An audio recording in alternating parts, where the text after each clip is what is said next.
ಭಾಗವತರಿಗೆ ನಮಸ್ಕಾರಗಳು.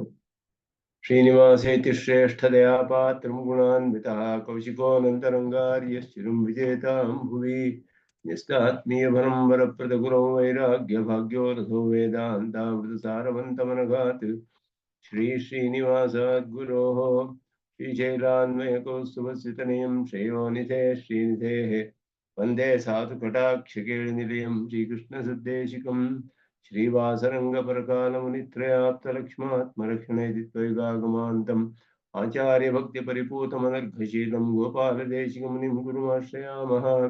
नारायणाख्येतिराजपदाब्जभृङ्गश्रीवासयोगिगुरुणार्पितभारमीशे भक्त्यादिपूर्णवरदारिकृपात्तचिह्नं श्रीश्रीनिवासमुनिवर्यमहं प्रपद्ये।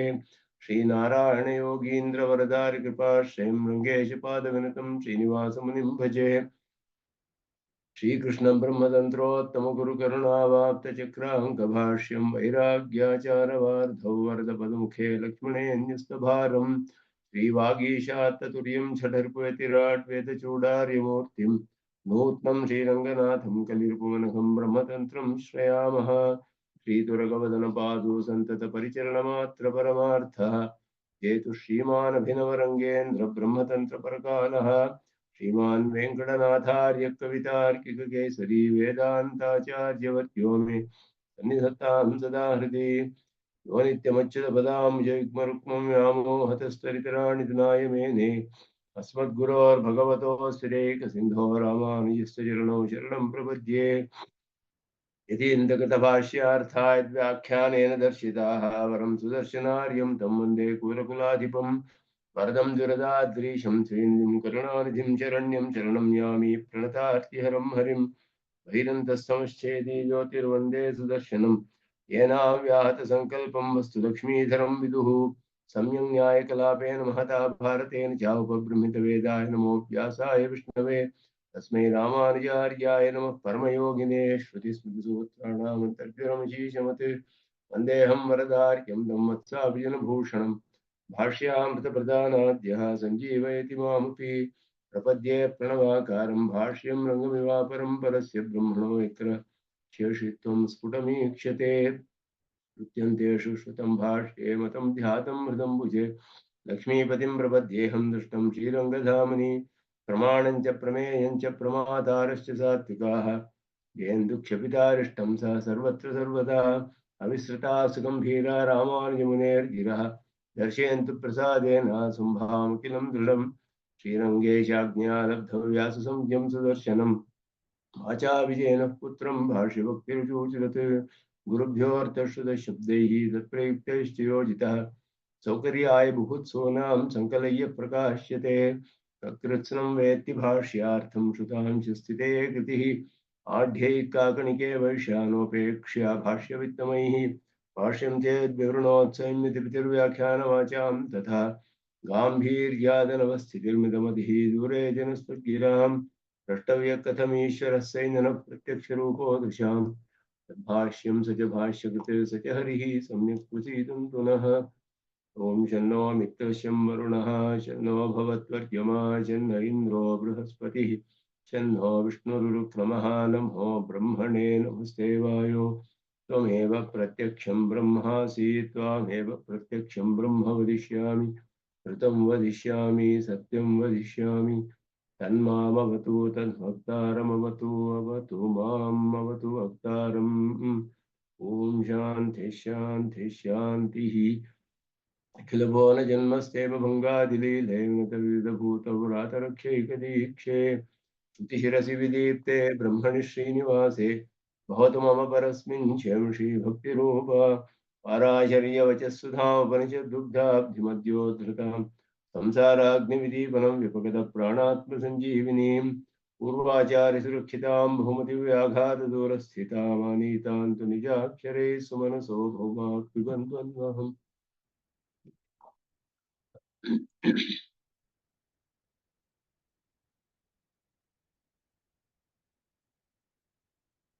ಶಬ್ದಾದಿಭೇದಾಧ್ಯಧಿಕರಣ ಒಂದು ಪ್ರಧಾನವಾದ ಅಧಿಕರಣ. ಸಂಗತಿಯಲ್ಲಿ ಹಿಂದೆ ವೈಶ್ವಾನರ ವಿದ್ಯೆ ಬಂದಿತು.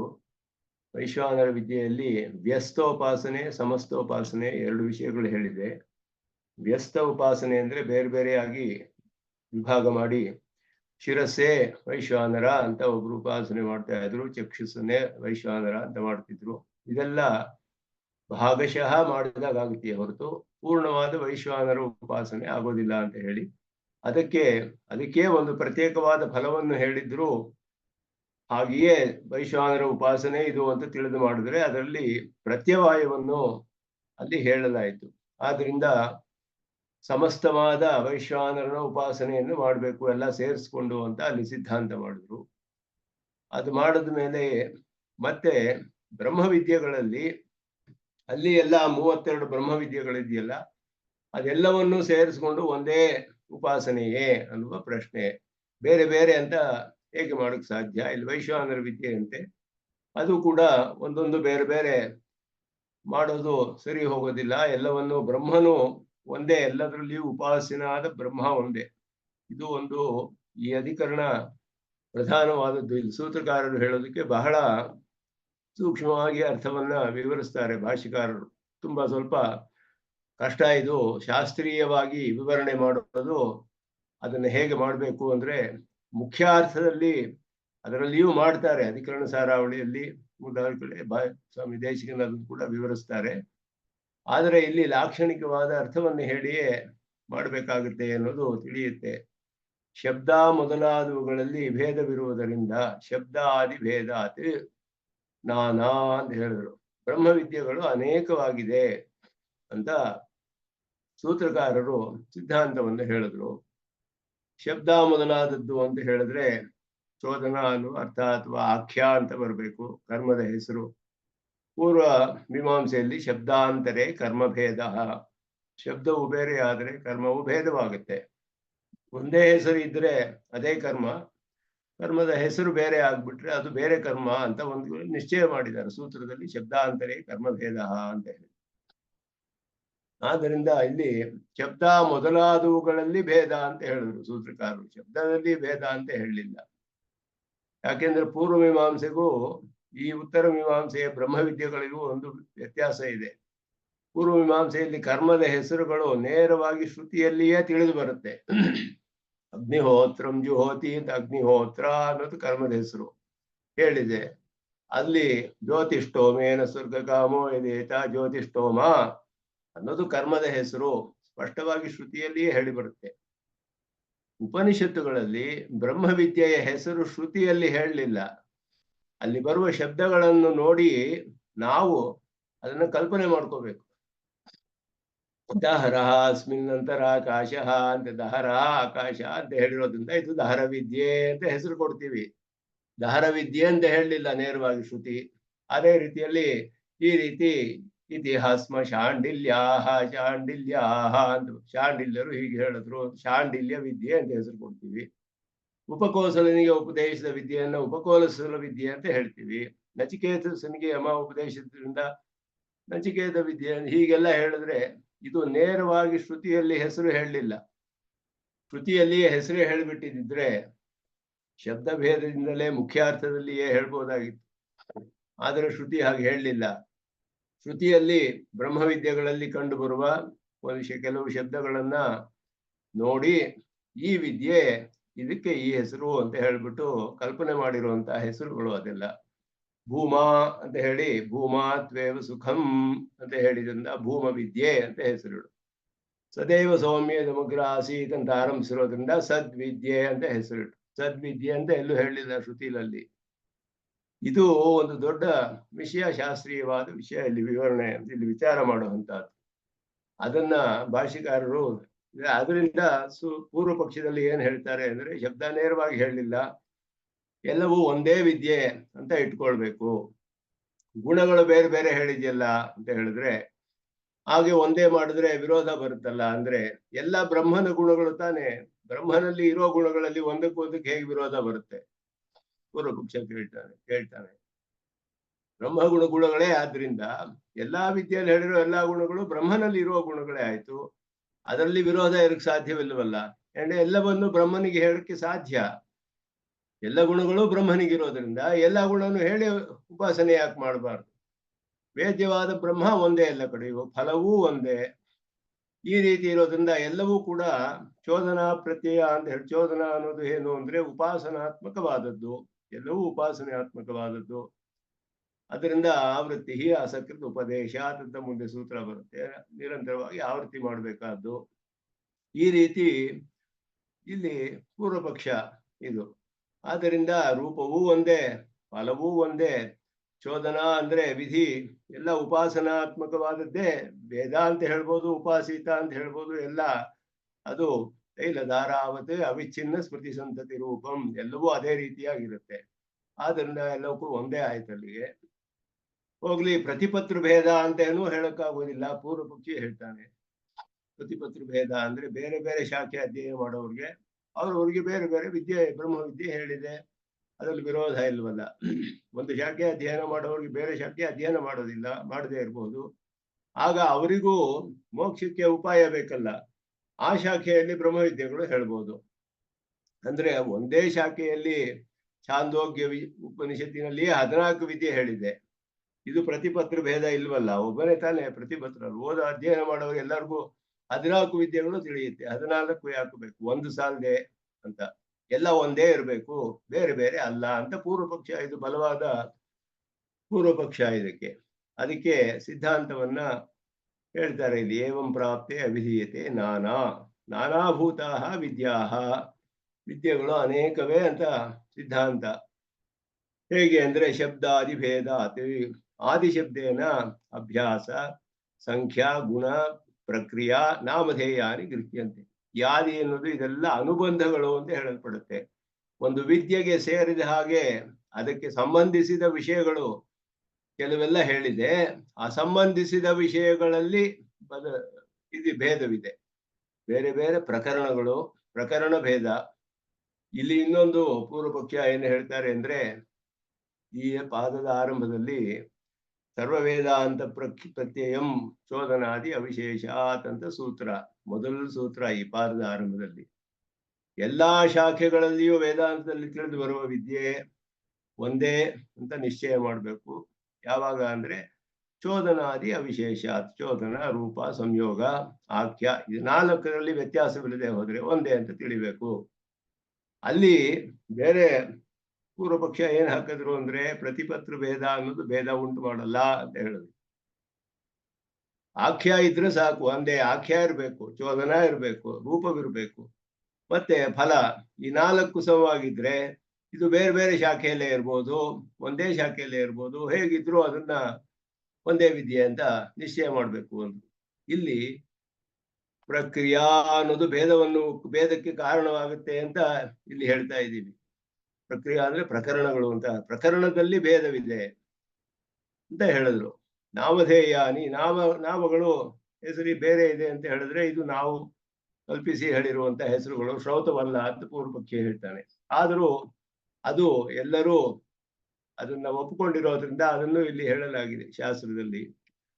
ಸಂಖ್ಯಾ ಗುಣ ಮೊದಲಾದದೆಲ್ಲ ಗುಣಗಳಲ್ಲಿ ಪ್ರಧಾನವಾದದ್ದು ಇಲ್ಲಿ ಗುಣವೇ, ಗುಣದಲ್ಲಿ ಭೇದವಿದೆ. ಗುಣದಲ್ಲಿ ಭೇದವಿದ್ರು ಎಲ್ಲ ಬ್ರಹ್ಮನಿಷ್ಠವಾದ ತಾನೆ, ಎಲ್ಲವೂ ಬ್ರಹ್ಮನಲ್ಲೇ ಇರೋದು. ಎಲ್ಲ ಗುಣಗಳನ್ನು ಬ್ರಹ್ಮನಿಗೆ ಹೇಳಕ್ಕೆ ಸಾಧ್ಯ.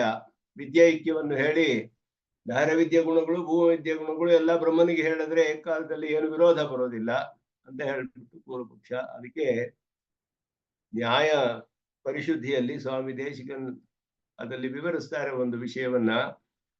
ನಮ್ಮ ಸಿದ್ಧಾಂತದಲ್ಲಿ ವಾಕ್ಯಾರ್ಥ ಹೇಗೆ ಮಾಡ್ತೀವಿ ಅಂದ್ರೆ, ಅದಕ್ಕೆ ಅನ್ವಿತಾಭಿಧಾನ ವೃತ್ತಿ ಅಂತ ಹೆಸರು.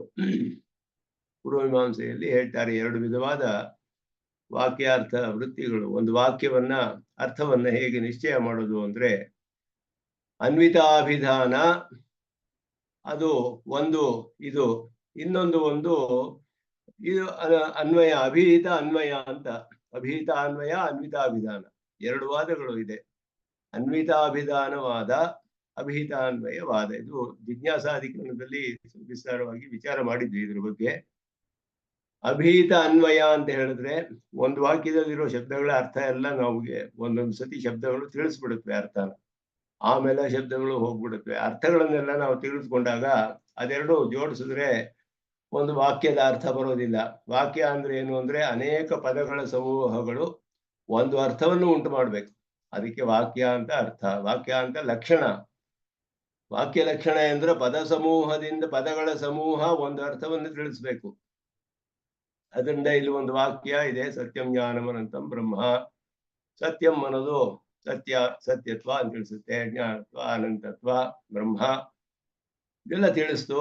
ಇವಾಗ ಸತ್ಯ, ಜ್ಞಾನ, ಅನಂತ, ಬ್ರಹ್ಮ ಅಂತ ತಿಳಿತು. ಇವಾಗ ಅನ್ವಯ ಹೇಗೆ ಮಾಡ್ಬೇಕು ಇದಕ್ಕೆ ಅಂತ ಪ್ರಶ್ನೆ ಬರುತ್ತೆ. ಮೊದಲು ಶಬ್ದಗಳ ಅರ್ಥ ತಿಳ್ಕೊಂಡ್ಬಿಡೋದು, ಅದಕ್ಕೆ ಅನ್ವಯ ಮಾಡ್ಬೇಕು. ಈಗ ಅನ್ವಯ ಮಾಡುವಾಗ ಸತ್ಯತ್ವ ವಿಶಿಷ್ಟ ಬ್ರಹ್ಮ ಅಂದ್ರೆ ವಿರೋಧ ಬರುತ್ತೆ ತಾತ್ಪರ್ಯಕ್ಕೆ. ಇದು ಪೂರ್ವ ಪಕ್ಷ ಹೇಳೋದು. ಅದ್ವೈತದಲ್ಲಿ ವಿರೋಧ ಬರುತ್ತೆ. ಆದ್ರಿಂದ ಇದು ಸತ್ಯ ಅನ್ನೋದಕ್ಕೆ ಸತ್ಯ ಶಬ್ದ ಅರ್ಥ ತಗೊಳಕ್ಕಾಗಲ್ಲ. ಮತ್ತೆ ಆ ಶಬ್ದಗಳನ್ನ ಪರೀಕ್ಷೆ ಮಾಡಿ ಅಸತ್ಯ ವ್ಯಾವೃತ್ತಂ ಅಂತ ಅರ್ಥ ಮಾಡ್ಬೇಕು. ಇದಕ್ಕೆ ಅನ್ವಿತವಾದ ಅಭಿಧಾನ, ಅಭಿಹಿತವಾದ ಅನ್ವಯ ಅಂತ ಅರ್ಥ. ತಿಳಿದು ಬರುವುದಕ್ಕೆ ಅನ್ವಯವನ್ನು ನಾವು ತಾತ್ಪರ್ಯವನ್ನು ತಿಳಿದು ಮಾಡ್ಬೇಕು. ಅಭಿಹಿತ ಅನ್ವಯವಾದ ಅಂತ ಹೆಸರು ಇದಕ್ಕೆ. ಅನ್ವಿತಾಭಿಧಾನ ವೃತ್ತಿಯಲ್ಲಿ ನಾವು ಹೇಳೋದು ಶಬ್ದಗಳ ಅರ್ಥವನ್ನು ತಿಳಿದು ಒಂದು ಶಬ್ದಕ್ಕೂ ಆಕಾಂಕ್ಷೆ ಇದೆ. ಅದರಲ್ಲಿ ಅನ್ವಯವನ್ನು ಮೊದಲು ಅರ್ಥ ಮಾಡಿಕೊಂಡು ವಾಕ್ಯದ ಅರ್ಥ ತಿಳ್ಕೊಳ್ಬೇಕು. ಆದ್ದರಿಂದ ಶಬ್ದಗಳು ಮೊದಲಿಗೆ ತಿಳಿಯುವಾಗಲೇ ಅರ್ಥಗಳು ಬೇರೆ ಬೇರೆ ಅರ್ಥಗಳು ಬರುತ್ತೆ ಶಬ್ದಕ್ಕೆ. ಅದರಲ್ಲಿ ಯಾವುದು ಮಿಕ್ಕ ಶಬ್ದಗಳೊಡನೆ ಅನ್ವಿತವಾಗಿ ಬರುತ್ತೆ ಅನ್ನೋದನ್ನ ವಿಚಾರ ಮಾಡಿ ಈ ಅನ್ವಿತವಾದ ಒಂದು ಅರ್ಥವನ್ನ ವಾಕ್ಯ ತಿಳಿಸ್ಬೇಕು. ಆ ಅರ್ಥವನ್ನ ನಾವು ಸ್ವೀಕಾರ ಮಾಡ್ಬೇಕು. ಅಭಿಹಿತಾನ್ವಯದಲ್ಲಿ ಮೊದಲೇ ತಾತ್ಪರ್ಯ ನಿಶ್ಚಯವಾಗಿದೆ. ಅನ್ವಯವನ್ನು ಮಾತ್ರ ನಾವು ಸಿದ್ಧಾಂತ ಮಾಡ್ಕೋಬೇಕು. ಶಬ್ದಗಳಿಗೆ ಏನ್ ಅರ್ಥ ಬರುತ್ತೆ ಅಂತ ಮೊದಲು ಒಂದು ಅರ್ಥ ಶಬ್ದ ನೋಡಿದ ತಕ್ಷಣ. ಆದರೆ ತಾತ್ಪರ್ಯಕ್ಕೆ ಅನುಗುಣವಾಗಿ ಅನ್ವಯವನ್ನು ನಾವು ನಿಶ್ಚಯ ಮಾಡಬೇಕು ಅಂತ ಹೇಳಿದ್ರು.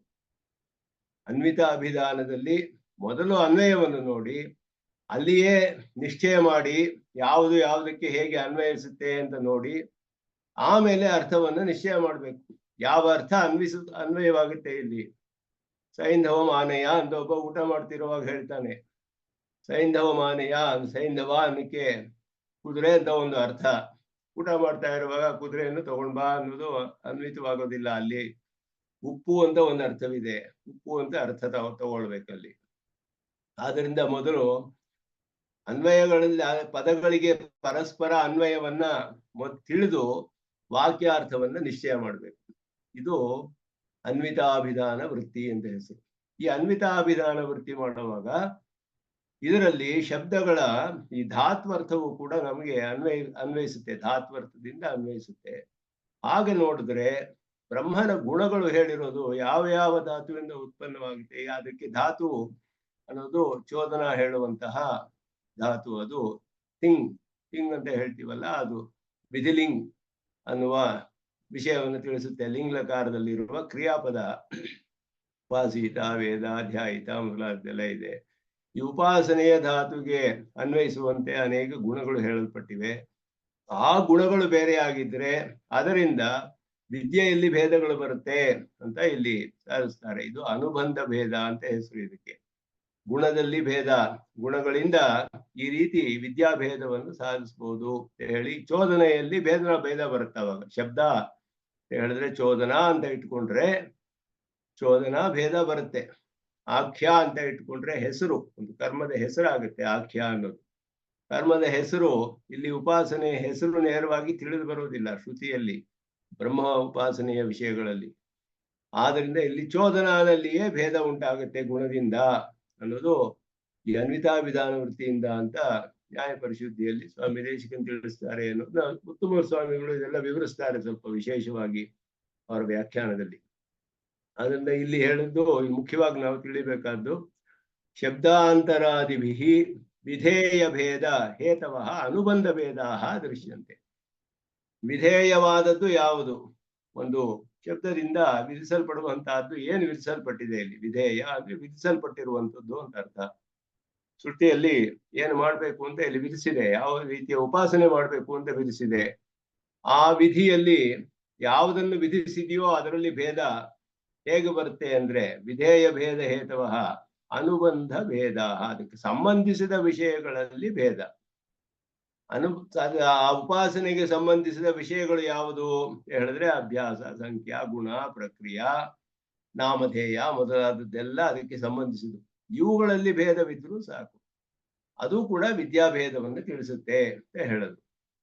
ಅನೇಕ ಕಡೆ ದಹರ ವಿದ್ಯಾ ಬರುತ್ತೆ, ಒಂದು ಕಡೆ ಇನ್ನೊಂದು ಕಡೆ ಎಲ್ಲ ಬರುತ್ತೆ. ಅದಕ್ಕೆ ಹಾಗು ಬಂದ್ರೆ ಅದರಲ್ಲಿ ಐಕ್ಯವೋ ಭೇದವೋ ಅಂತ ನಾವು ನಿಶ್ಚಯ ಮಾಡಬೇಕು. ದಹರ ವಿದ್ಯೆಗೂ ಭೂಮಿ ವಿದ್ಯೆಗೂ ಐಕ್ಯವೋ ಭೇದವೋ ಅಂತ ನಿಶ್ಚಯ ಮಾಡಬೇಕು.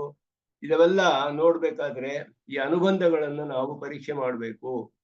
ಆ ಅನುಬಂಧಗಳೇ ಇಲ್ಲಿ ಶಬ್ದಾಂತರ ಆದಿವಿಹಿ ಅಂತ ಹೇಳಿದ್ರೆ, ಶಬ್ದಗಳು ಹೇಳಿದ್ರೆ ವಿಧೇಯ ಭೇದ ಹೇತವಃ ಹೇಳುದು. ಯಾವುದು ವಿಧಿಸಲ್ಪಟ್ಟಿದೆಯೋ ಅದರಲ್ಲಿ ಭೇದ ಬೇರೆ ಬೇರೆ ಅನ್ನು ತಿಳಿಸುತ್ತೆ. ಅದರಲ್ಲಿ ಗುಣ ಮುಖ್ಯವಾದದ್ದು ಅಂತ ಹೇಳ್ತಾರೆ. ಯದ್ಯಪಿ ವೇದ ಉಪಾಸಿತ ಇತ್ಯಾದಯ ಶಬ್ದಾ ಪ್ರತ್ಯಯ ಆವೃತ್ತಿ ಅಭಿಧಾಯಿನ ಹೇಳಿದ್ರು. ವೇದ ಉಪಾಸಿತ ಎಲ್ಲ ಪ್ರತ್ಯಯದ ಆವೃತ್ತಿಯನ್ನು ತಿಳಿಸುತ್ತೆ. ಮತ್ತೆ ಮತ್ತೆ ಮತ್ತೆ ಮತ್ತೆ ನಿರಂತರವಾಗಿ ಧ್ಯಾನ ಮಾಡಬೇಕು. ಪ್ರತ್ಯಯ ಅಂದ್ರೆ ನಮ್ಮ ಇದರಲ್ಲಿ ಧಾರಣೆ ಮಾಡುವಂತಹ ಜ್ಞಾನ. ಯಾವ ಪದಾರ್ಥವನ್ನು ಧ್ಯಾನ ಮಾಡ್ತೀವೋ ಅದನ್ನ ನಾವು ಧರಿಸಿರೋದು ಅಂತಹದ್ದು ಧಾರಣೆ ಅಂತ ಹೇಳೋದು. ಅದಕ್ಕೆ ಪ್ರತ್ಯಯ. ಆ ಪ್ರತ್ಯಯ ಅದರ ಆವೃತ್ತಿ ಅಂದ್ರೆ ನಿರಂತರವಾಗಿ ಮಧ್ಯದಲ್ಲಿ ಬೇರೆ ವಿಜಾತೀಯ ಪ್ರತ್ಯಯ ಬರದೇ ಇರುವ ಹಾಗೆ ಧ್ಯಾನ ಮಾಡಬೇಕು. ಪ್ರತ್ಯಯ ಆವೃತ್ತಿ ಅಂದ್ರೆ ಒಂದೇ ಜಾತಿಯಾದ ಪ್ರತ್ಯಯ ಬರ್ತಾ ಇರಬೇಕು. ಹಾಗೆ ಬಂದಾಗ ಅದು ಧ್ಯಾನ. ಇದಕ್ಕೆ ವೇದ ಉಪಾಸೀತ ಅನ್ನುವ ಶಬ್ದಕ್ಕೆ ಅರ್ಥ ಇದುವೆ. ಶ್ರುತಿಯಲ್ಲಿ ಉಪಾಸೀತ ಅಂತ ಹೇಳಿದ್ರೆ ಏನರ್ಥ? ಉಪಾಸನೆ ಮಾಡಬೇಕು ಅಂದ್ರೆ ಯಾವ ಪದಾರ್ಥವನ್ನು ನಾವು ಪಡೆದುಕೊಳ್ಬೇಕೋ ಅದರ ಒಂದು ಧ್ಯಾನವನ್ನು ನಾವು ಮಾಡ್ತೀವಿ. ದರ್ಶನ ಸಮಾನಾಕಾರವಾಗಿರುವ ಹಾಗೆ ಧ್ಯಾನ ಮಾಡಿದ್ರೆ, ಒಂದು ರೂಪವನ್ನು ಕೊಟ್ಟು ಧ್ಯಾನ ಮಾಡಿದ್ರೆ ನಿರಂತರವಾಗಿ ಅದನ್ನೇ ಧ್ಯಾನ ಮಾಡೋದಕ್ಕೆ ಹೀಗೆ ಮಾಡಬೇಕು ಅಂತ ತಿಳಿಸುವ ಶಬ್ದ ಉಪಾಸೀತ, ವೇದ, ಈ ಶಬ್ದಗಳು. ಇದೆಲ್ಲ ಒಂದೇ ಅರ್ಥವನ್ನು ತಿಳಿಸುತ್ತೆ ಅಂತ ಹಿಂದೆಯೇ ನಿಶ್ಚಯ ಮಾಡಿದ್ರು. ಲಘು ಸಿದ್ಧಾಂತದಲ್ಲಿಯೇ ನಿಶ್ಚಯ ಮಾಡಾಯ್ತಿದ್ರು. ಜಿಜ್ಞಾಸಾಧಿಕರಣದಲ್ಲಿ ಆರಂಭದಲ್ಲಿಯೇ ಲಘು ಸಿದ್ಧಾಂತದಲ್ಲಿಯೇ ನಿಶ್ಚಯ ಮಾಡಿದ್ರು. ವೇದ ಉಪಾಸೀತ ಇದೆಲ್ಲ ಒಂದೇ ಅರ್ಥ, ಪ್ರತ್ಯಯ ಆವೃತ್ತಿ ಅಭಿಧಾಯಿನ. ಹಾಗಿದ್ರೂ ಕೂಡ ಪ್ರತ್ಯಯಾಶ್ಚ ಬ್ರಹ್ಮೈಕ ವಿಷಯ, ಇದು ಸಮಾನ. ಪ್ರತ್ಯಯ ಅನ್ನೋದು ಏನು? ಯಾವುದ ಪದಾರ್ಥವನ್ನು ಧ್ಯಾನ ಮಾಡ್ತೀವಿ? ಬ್ರಹ್ಮವನ್ನೇ ಧ್ಯಾನ ಮಾಡ್ತೀವಿ. ಎಲ್ಲಾ ಬ್ರಹ್ಮವಿದ್ಯೆಯಲ್ಲೂ ಬ್ರಹ್ಮವೇ ಧ್ಯಾನಿಸುವಂತಹ ಪದಾರ್ಥ. ಇದೆರಡು ಕೂಡ ಸಮಾನವಾಗಿದೆ. ಉಪಾಸೀತ, ಧ್ಯಾಯಿತ ಮೊದಲಾದ ಚೋದನೆಯನ್ನು ಹೇಳುವಂತಹ ವಿಧಿಸುವ ಶಬ್ದಗಳಿಗೆ ಅರ್ಥ ಪ್ರತ್ಯಯ ಆವೃತ್ತಿ, ನಿರಂತರ ಧ್ಯಾನ ಮಾಡಬೇಕು. ಯಾವ ಪದಾರ್ಥ ನಿರಂತರ ಧ್ಯಾನ ಮಾಡಬೇಕು ಅಂತ ಹೇಳೋದು ಎಲ್ಲ ಉಪಾಸನೆಗೂ ಒಂದೇ ವಿಧಿ ಅರ್ಥ ಕೊಡುತ್ತೆ. ಪ್ರತ್ಯಯಗಳು ಅಂದ್ರೆ ಪ್ರತ್ಯಯಾಶ್ಚ, ಯಾವುದನ್ನ ಧ್ಯಾನ ಮಾಡ್ತೀವಿ? ಬ್ರಹ್ಮವೇ, ಬ್ರಹ್ಮೈಕ ವಿಷಯ, ಬ್ರಹ್ಮನ್ನೇ ಕೂರ್ತಿದ್ದೇ ಎಲ್ಲ ಧ್ಯಾನ ಮಾಡೋದು. ಹಾಗಿದ್ರು ತಥಾಪಿ ತತ್ತತ್ ಪ್ರಕರಣ ಉದಿತ, ಆಯಾ ಪ್ರಕರಣಗಳಲ್ಲಿ, ಇಲ್ಲಿ ಪ್ರಕರಣ ಭೇದ, ಪ್ರಕ್ರಿಯಾ ಭೇದ ಅಂದ್ರೆ ಇದುವೇ. ಆಯಾ ಪ್ರಕರಣದಲ್ಲಿ ಹೇಳಲ್ಪಟ್ಟ ಜಗದೇಕ ಕಾರಣತ್ವ ಅನ್ನೋ ಗುಣವನ್ನು ಹೇಳಿದೆ. ಹಾಗೆಯೇ ಅಪಹತ ಪಾಪ್ಮತ್ವಾದಿ ವಿಶೇಷಣ ವಿಶಿಷ್ಟ ಬ್ರಹ್ಮ ವಿಷಯ ಪ್ರತ್ಯಯ ಆವೃತ್ತಿ ಅವಬೋಧಿನಃ. ಯಾವ ವಿಧವಾದ ಪ್ರತ್ಯಯವನ್ನು ಬೋಧಿಸುತ್ತೆ ಇದು ಅಂತ ಹೇಳಿದ್ರೆ, ಬ್ರಹ್ಮನೇ ಇರ್ಬೋದು, ಆದರೆ ಜಗದೇಕ ಕಾರಣನಾದ ಬ್ರಹ್ಮನನ್ನು ಒಂದು ಪ್ರಕರಣದಲ್ಲಿ ಹೇಳಿದೆ, ಅಪಹತ ಪಾಪ್ಮದ್ದಾದಿ ವಿಶಿಷ್ಟನಾದ ಬ್ರಹ್ಮನನ್ನು ಒಂದು ಕಡೆ ಹೇಳಿದೆ. ಈ ಪ್ರತ್ಯಯದಲ್ಲಿ ವ್ಯತ್ಯಾಸವಿದೆ. ಜಗದೇಕ ಕಾರಣನಾದ ಬ್ರಹ್ಮವನ್ನೇ ಧ್ಯಾನ ಮಾಡಬೇಕು ಅಂತ ಹೇಳಿರುವಾಗ ಬೇರೆ ವಿಷಯಗಳು ಅಲ್ಲಿ ನಮಗೆ ಬರೋದಿಲ್ಲ. ಆ ಗುಣವನ್ನೇ ಇಟ್ಟುಕೊಂಡೇ ಧ್ಯಾನ ಮಾಡಬೇಕು. ಅಲ್ಲಿ ಹೇಗೆ ವಿಧಿಸಿದೆಯೋ ಹಾಗೆ ಹೇಳಬೇಕು. ಆದ್ರಿಂದ ವಿಧಿ ಅನ್ನೋದು ಪ್ರತ್ಯಯ ಆವೃತ್ತಿ ಆದ್ರೂ, ಆ ಪ್ರತ್ಯಯವು ಬ್ರಹ್ಮನೇ ಕುರಿತದ್ದೇ ಆಗಿದ್ರು ಕೂಡ ಬ್ರಹ್ಮನ ಯಾವುದೋ ಒಂದು ವಿಶೇಷವಾದ ಗುಣವನ್ನು ಹೇಳಿ ಈ ಗುಣ ವಿಶಿಷ್ಟನಾದ ಬ್ರಹ್ಮನನ್ನೇ ಧ್ಯಾನ ಮಾಡಬೇಕು ಅಂತ ಅಲ್ಲಿ ವಿಧಿಸಿದೆ. ಆ ರೀತಿ ಹೇಳಿದಾಗ ಒಂದು ಗುಣ ವಿಶಿಷ್ಟವಾದಕ್ಕೂ ಇನ್ನೊಂದು ಗುಣ ವಿಶಿಷ್ಟವಾದಕ್ಕೂ ವ್ಯತ್ಯಾಸ ಬರುತ್ತೆ, ಭೇದ ಬರುತ್ತೆ ಅದರಲ್ಲಿ. ಆದ್ರಿಂದ ಈ ಪ್ರಕರಣ ಭೇದದಲ್ಲಿ ಇದು ಪ್ರಕ್ರಿಯಾ ಭೇದ ಅಂತ ಹೇಳೋದು, ಈ ರೀತಿ ಭೇದ ಬರುತ್ತೆ. ಆದ್ದರಿಂದ ಇಲ್ಲಿ ಆಯಾ ಗುಣಗಳ ವಿಶೇಷಣ ವಿಶಿಷ್ಟ ಬ್ರಹ್ಮ ವಿಷಯ ಪ್ರತ್ಯಯ ಆವೃತ್ತಿ ಅವಬೋಧಿನಃ. ಪ್ರತ್ಯಯ ಆವೃತ್ತಿ ರೂಪಾ ವಿದ್ಯಾ ಭಿಂದಂತಿ. ಈ ರೀತಿಯಾದ ಪ್ರತ್ಯಯ ಆವೃತ್ತಿಯನ್ನು ಹೊಂದಿರುವಂತಹ ವಿದ್ಯೆಗಳು ಭೇದವಾಗುತ್ತೆ, ರೂಪದಲ್ಲಿ ಭೇದ ಬರುತ್ತೆ ಅಂತ ಇಲ್ಲಿ ಸಾಧಿಸ್ತಾರೆ. ಗುಣಭೇದದಿಂದ ರೂಪಭೇದ ಬೇರೆ ಬೇರೆ ಪ್ರಕರಣದಲ್ಲಿ ಹೇಳಿದೆ. ಆಯಾ ಗುಣ ವಿಶಿಷ್ಟನಾದ ಹಾಗೆ ಮಾಡಬೇಕು ಅಂತ ಅಲ್ಲಿ ವಿಧಿಸಿದೆ. ಅದನ್ನ ನಿರಂತರವಾಗಿ ಧ್ಯಾನ ಮಾಡಬೇಕು ಹೊರತು ಎಲ್ಲಾ ಗುಣವನ್ನು ಸೇರಿಸ್ಕೊಂಡು ಅಂತ ಹೇಳಲಿಲ್ಲ. ಆದ್ರಿಂದ ಜಗದೇಕ ಕಾರಣತ್ವ ವಿಶಿಷ್ಟ ಬ್ರಹ್ಮ ಅಂತ ಧ್ಯಾನ ಮಾಡುವಾಗ ಮಿಕ್ಕ ಗುಣಗಳನ್ನ ಅಲ್ಲಿ ಹೇಳಿ ಧ್ಯಾನ ಮಾಡೋದಕ್ಕೆ ಸಾಧ್ಯವಾಗುವುದಿಲ್ಲ. ಈ ಗುಣವನ್ನು ಹೇಳಿಯೇ ಮಾಡಬೇಕು ಹೇಳಿರೋದಲ್ಲಿ. ಆದ್ದರಿಂದ ಸ್ವರೂಪ ನಿರೂಪಕ ಧರ್ಮಗಳು ಎಲ್ಲ ಕಡೆಯೂ ಬರುತ್ತೆ. ಅದು ಸಿಕ್ಕಿದ್ರೆ ನಮ್ಗೆ ಬ್ರಹ್ಮ ಸ್ವರೂಪ ಸಿಕ್ಕಿಬಿಟ್ರೆ ಆ ಸ್ವರೂಪದ ಮೇಲೆ ಯಾವ್ದಾದ್ರು ಒಂದು ವಿಶೇಷವಾದ ಗುಣ ಅಲ್ಲಿ ಏನು ಹೇಳಿದೆಯೋ ಅದು ಮಾತ್ರವೇ ನಿರಂತರವಾಗಿ ಧ್ಯಾನ ಮಾಡಬೇಕು ಅಂತ ಹೇಳಿರೋದ್ರಿಂದ ಧ್ಯಾನ ರೂಪ ನಿರಂತರವಾದ್ದು ಒಂದೇ ರೀತಿಯಾಗಿದ್ರು ಬ್ರಹ್ಮವು ಒಂದೇ, ಎಲ್ಲವೂ ಒಂದೇ ಬ್ರಹ್ಮನನ್ನೇ ಕುರಿತಿದ್ರು ಕೂಡ ಗುಣಭೇದದಿಂದ ರೂಪಭೇದ ಬರುತ್ತೆ ಅಂತ ಹೇಳ್ಬಿಟ್ಟು ಇಲ್ಲಿ ಸಾಧಿಸ್ತಾ ಇದ್ದಾರೆ. ಬ್ರಹ್ಮ ಪ್ರಾಪ್ತಿ ರೂಪ ಫಲ ಸಂಬಂಧಿ ಉಪಾಸನ ವಿಶೇಷ ಅಭಿಧಾಯಿನಿ ಚ ನಿರಾಕಾಂಕ್ಷಾಣಿ ವಾಕ್ಯಾಣಿ ಪ್ರತಿಪ್ರಕರಣಂ ವಿಲಕ್ಷಣ ವಿದ್ಯಾವಿಧಾಯಿನಿ ಇತಿ ನಿಶ್ಚೀಯತೆ. ಇಲ್ಲಿ ಬ್ರಹ್ಮಪ್ರಾಪ್ತಿ ರೂಪವಾದ ಫಲಕ್ಕೆ ಅದಕ್ಕೆ ಸಂಬಂಧಿಸಿದಂತೆ ಫಲ ಸಂಯೋಗ ಅಂತ ಹೇಳೋದಿದು. ರೂಪದಲ್ಲಿ ಭೇದ ಹೇಳಿದ್ರು ಇಲ್ಲಿ ರೂಪಾಹ ಪ್ರತ್ಯಯ ಆವೃತ್ತಿ ರೂಪಾಹ ವಿದ್ಯಂತೆ, ರೂಪದಲ್ಲಿ ಭೇದವನ್ನು ಹೇಳಿದ್ರು. ಬ್ರಹ್ಮಪ್ರಾಪ್ತಿ ರೂಪವಾದ ಫಲ ಅದಕ್ಕೆ ಸಂಬಂಧಿಸಿದ ಉಪಾಸನ, ಆ ಉಪಾಸನಾ ವಿಶೇಷಗಳನ್ನು ಹೇಳುತ್ತೆ. ಅದೆಲ್ಲ ಆ ಉಪಾಸನೆಗಳು ಹೇಳುವಂತಹ ಅಭಿಧಾಯಿನೀಚ ನಿರಾಕಾಂಕ್ಷಾಣಿ ವಾಕ್ಯಾನಿ ಪ್ರತಿ ಪ್ರಕರಣಂ ವಿಲಕ್ಷಣ ವಿದ್ಯಾಭಿಧಾಯಿನಿ ಇತಿ ನಿಶ್ಚೀಯತೆ. ಆದ್ರಿಂದ ಇಲ್ಲಿ ಇದರ ಆಕಾಂಕ್ಷೆ ಇಲ್ಲದ ವಾಕ್ಯಗಳು ಒಂದೊಂದು ಪ್ರಕರಣದಲ್ಲಿಯೂ ವಿಲಕ್ಷಣ ವಿದ್ಯೆಗಳನ್ನು ತಿಳಿಸುತ್ತೆ. ಬ್ರಹ್ಮಪ್ರಾಪ್ತಿಗೆ ರೂಪವಾದ ಫಲವನ್ನೇ ಅದಕ್ಕೆ ಸಂಬಂಧಿಸಿದಂತಹ ವಿಶೇಷವನ್ನೇ ತಿಳಿಸುತ್ತೆ. ಎಲ್ಲಾ ಪ್ರಕರಣದಲ್ಲಿಯೂ ಅದರ ಪ್ರಕರಣಗಳಲ್ಲಿ ಬೇರೆ ಬೇರೆ ಪ್ರಕರಣಗಳಿದೆ. ಒಂದೊಂದು ಪ್ರಕರಣದಲ್ಲಿಯೂ ವಾಕ್ಯಗಳು ಬ್ರಹ್ಮ ಪ್ರಾಪ್ತಿ ರೂಪ ಫಲ ಸಂಬಂಧಿ ಉಪಾಸನ ವಿಶೇಷ ಅಭಿಧಾಯಿನಿ ಅಂತ ಹೇಳಿದ್ರು. ಇಲ್ಲಿ ದೊಡ್ಡ ವಾಕ್ಯ ಇದು. ಆಯಾ ಇದರಲ್ಲಿ ವಿದ್ಯೆಗಳಲ್ಲಿ ಹೇಗೆ ಬ್ರಹ್ಮಪ್ರಾಪ್ತಿ ಫಲ ಅನ್ನೋದೆಲ್ಲಕ್ಕೂ ಒಂದೇ ಬ್ರಹ್ಮಪ್ರಾಪ್ತಿಯೇ, ಅದಕ್ಕೆ ಸಂಬಂಧಿಸಿದ ಉಪಾಸನಾ ವಿಶೇಷಗಳನ್ನ ತಿಳಿಸುವಂತಹ ವಾಕ್ಯಗಳು ಒಂದೊಂದು ಪ್ರಕರಣದಲ್ಲಿಯೂ ಇದೆ. ಅದು ಆ ವಾಕ್ಯಕ್ಕೆ ಬೇರೆ ಒಂದು ವಾಕ್ಯದ ಆಕಾಂಕ್ಷೆ ಇದೆಯೇ ಅನ್ನುವ ಪ್ರಶ್ನೆ ಬರುತ್ತೆ. ಬೇರೆ ಪ್ರಕರಣದಿಂದ ಇದಕ್ಕೆ ಆಕಾಂಕ್ಷೆ ಇದ್ದರೆ ಆಗ ಅದನ್ನ ಇಲ್ಲಿ ಸೇರಿಸ್ಕೊಳ್ಬೇಕು. ಪೂರ್ವಮೀಮಾಂಸೆಯಲ್ಲಿ ಹೇಳುವಾಗ ಇದೆಲ್ಲ ಪೂರ್ವಮೀಮಾಂಸಾ ನ್ಯಾಯಗಳಿಂದ ನಿಶ್ಚಯವಾಗುವುದು. ಒಂದ್ ಕಡೆ ರಾತ್ರಿ ಹಿವುಪೇಯಾತ್ ರಾತ್ರಿ ಸತ್ರ ಅಂತ ಒಂದು ವಿಧಿ, ರಾತ್ರಿ ಸತ್ರವನ್ನು ಮಾಡೋನಿಗೆ ಮಾಡಬೇಕು ಅಂತ ಹೇಳಿ ಒಂದು ವಿಧಿವಾಕ್ಯವಿದೆ.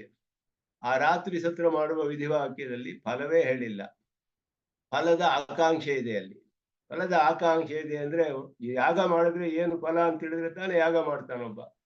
ಇಲ್ಲೇ ಹೋದರೆ ಯಾರು ಮಾಡೋದಿಲ್ಲ. ಪ್ರಯೋಜನ ಉದ್ದೇಶ ಮಂದೋಪಿ ನ ಪ್ರವರ್ತತೆ.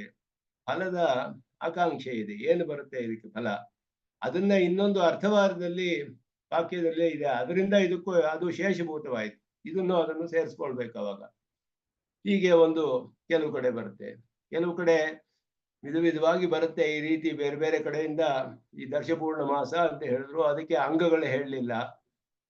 ಭಯಾಜಾದಿಗಳು ಅಂಗ ಅಂತ ಹೇಳಿ ಬೇರೆ ಒಂದು ಪ್ರಕರಣದಲ್ಲಿ ಹೇಳಿದೆ, ಅದನ್ನ ಇದಕ್ಕೆ ಸೇರಿಸ್ಕೊಳ್ಬೇಕು. ಕೆಲವು ಅಂಗಗಳಿಗೆಲ್ಲ ಬೇರೆ ಕಡೆ ಹೇಳಿರೋ ಅಂಗಗಳನ್ನ ಬೇರೆ ಕಡೆ ಸೇರಿಸ್ಕೊಳ್ಬೇಕಾಗುತ್ತೆ. ಯಾಕೆಂದ್ರೆ ಅದ್ರ ಇತಿ ಕರ್ತವ್ಯತೆ ಅನ್ನೋದು ತಿಳಿಬೇಕು.